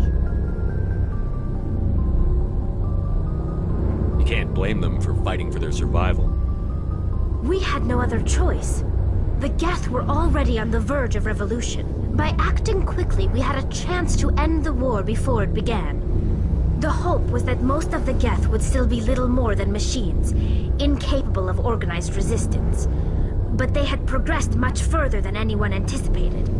The war was long and bloody. Millions upon millions of Quarians died at their hands. In the end, we were forced to flee our own homeworld. We feared the Geth would pursue us, but they never came beyond the Veil. Now we drift through space, exile, searching for a way to reclaim what was once ours. It's hard to feel sorry for you. Your ancestors tried to wipe out another species. We made a mistake when we created the Geth in the first place, but we did not make a mistake when we went to war against them. If we had not acted, they would have wiped us out. They're a synthetic life form. They have no use for organics. None. Why do you think they cut themselves off from the rest of the galaxy? Why do you think they've killed every organic being who's ever tried to contact them? They didn't kill Saren. What does that tell you? The Geth are not innocent victims in all this. They're the enemy. They want to destroy us.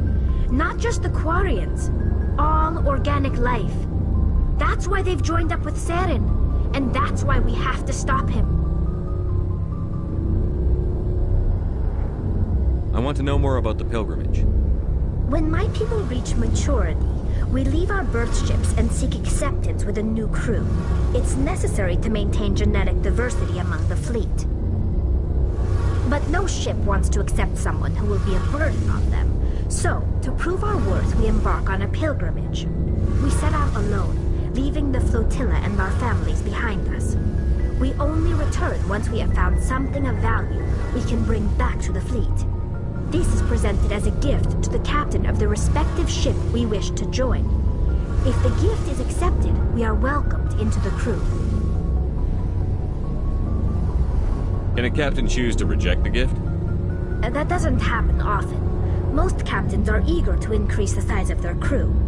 It increases their own standing in our society. Even when a gift is not particularly valuable, the captain usually accepts it out of a sense of tradition. However, there is a stigma to presenting a substandard gift.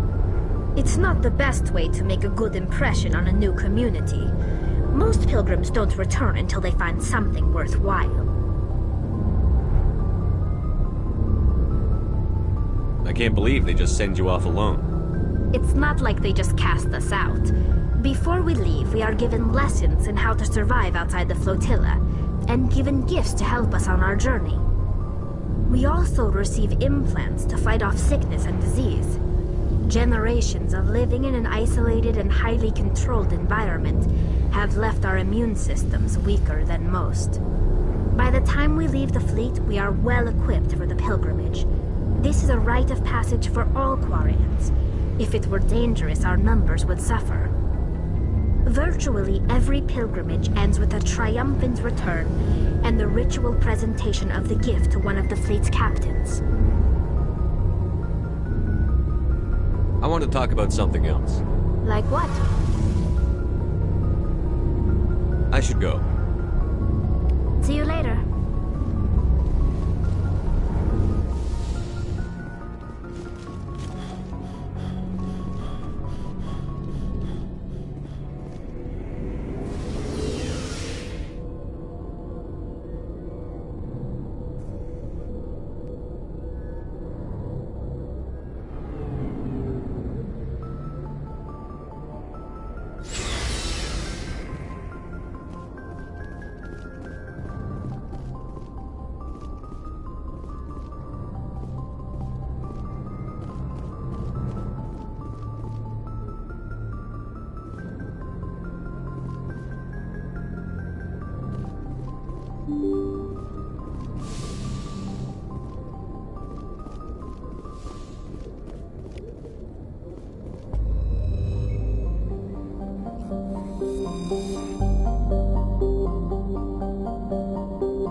Commander, I'm picking up some strange readings.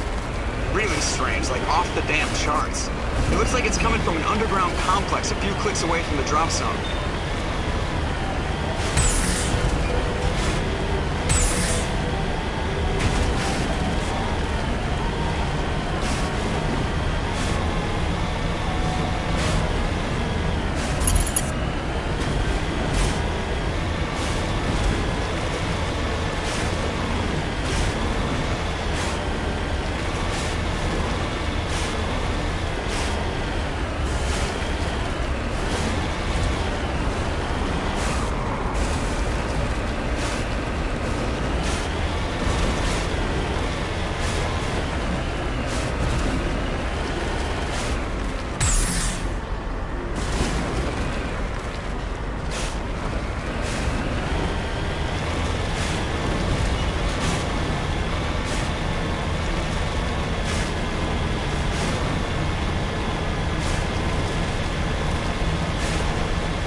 I thought it was over that time.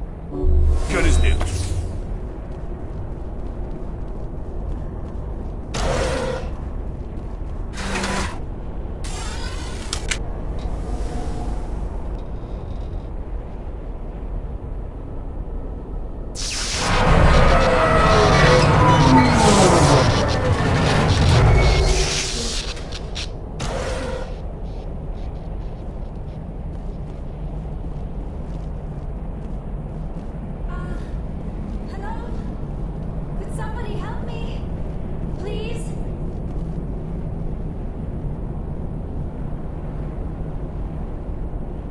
Can you hear me out there? I'm trapped. I need help. Are you okay? What happened to you? Listen, this thing I'm in is a Prothean security device. I cannot move, so I need you to get me out of it, all right? Your mother is working with Saren. Whose side are you on? What? I am not on anybody's side. I may be Benezia's daughter, but I am nothing like her. I have not spoken to her in years. Please, just get me out of here. How'd you end up in there? I was exploring the ruins when the Geth showed up, so I hid in here. Can you believe that? Geth beyond the Veil! I activated the tower's defenses. I knew the barrier curtains would keep them out. When I turned it on, I must have hit something I wasn't supposed to. I was trapped in here. You must get me out, please! We'll find some way to help you. There is a control in here that should deactivate this thing. You'll have to find some way past the barrier curtain. That's the tricky part. The defenses cannot be shut off from the outside. I don't know how you'll get in here. Be careful. There is a Krogan with the Geth. They have been trying different ways to get past the barrier.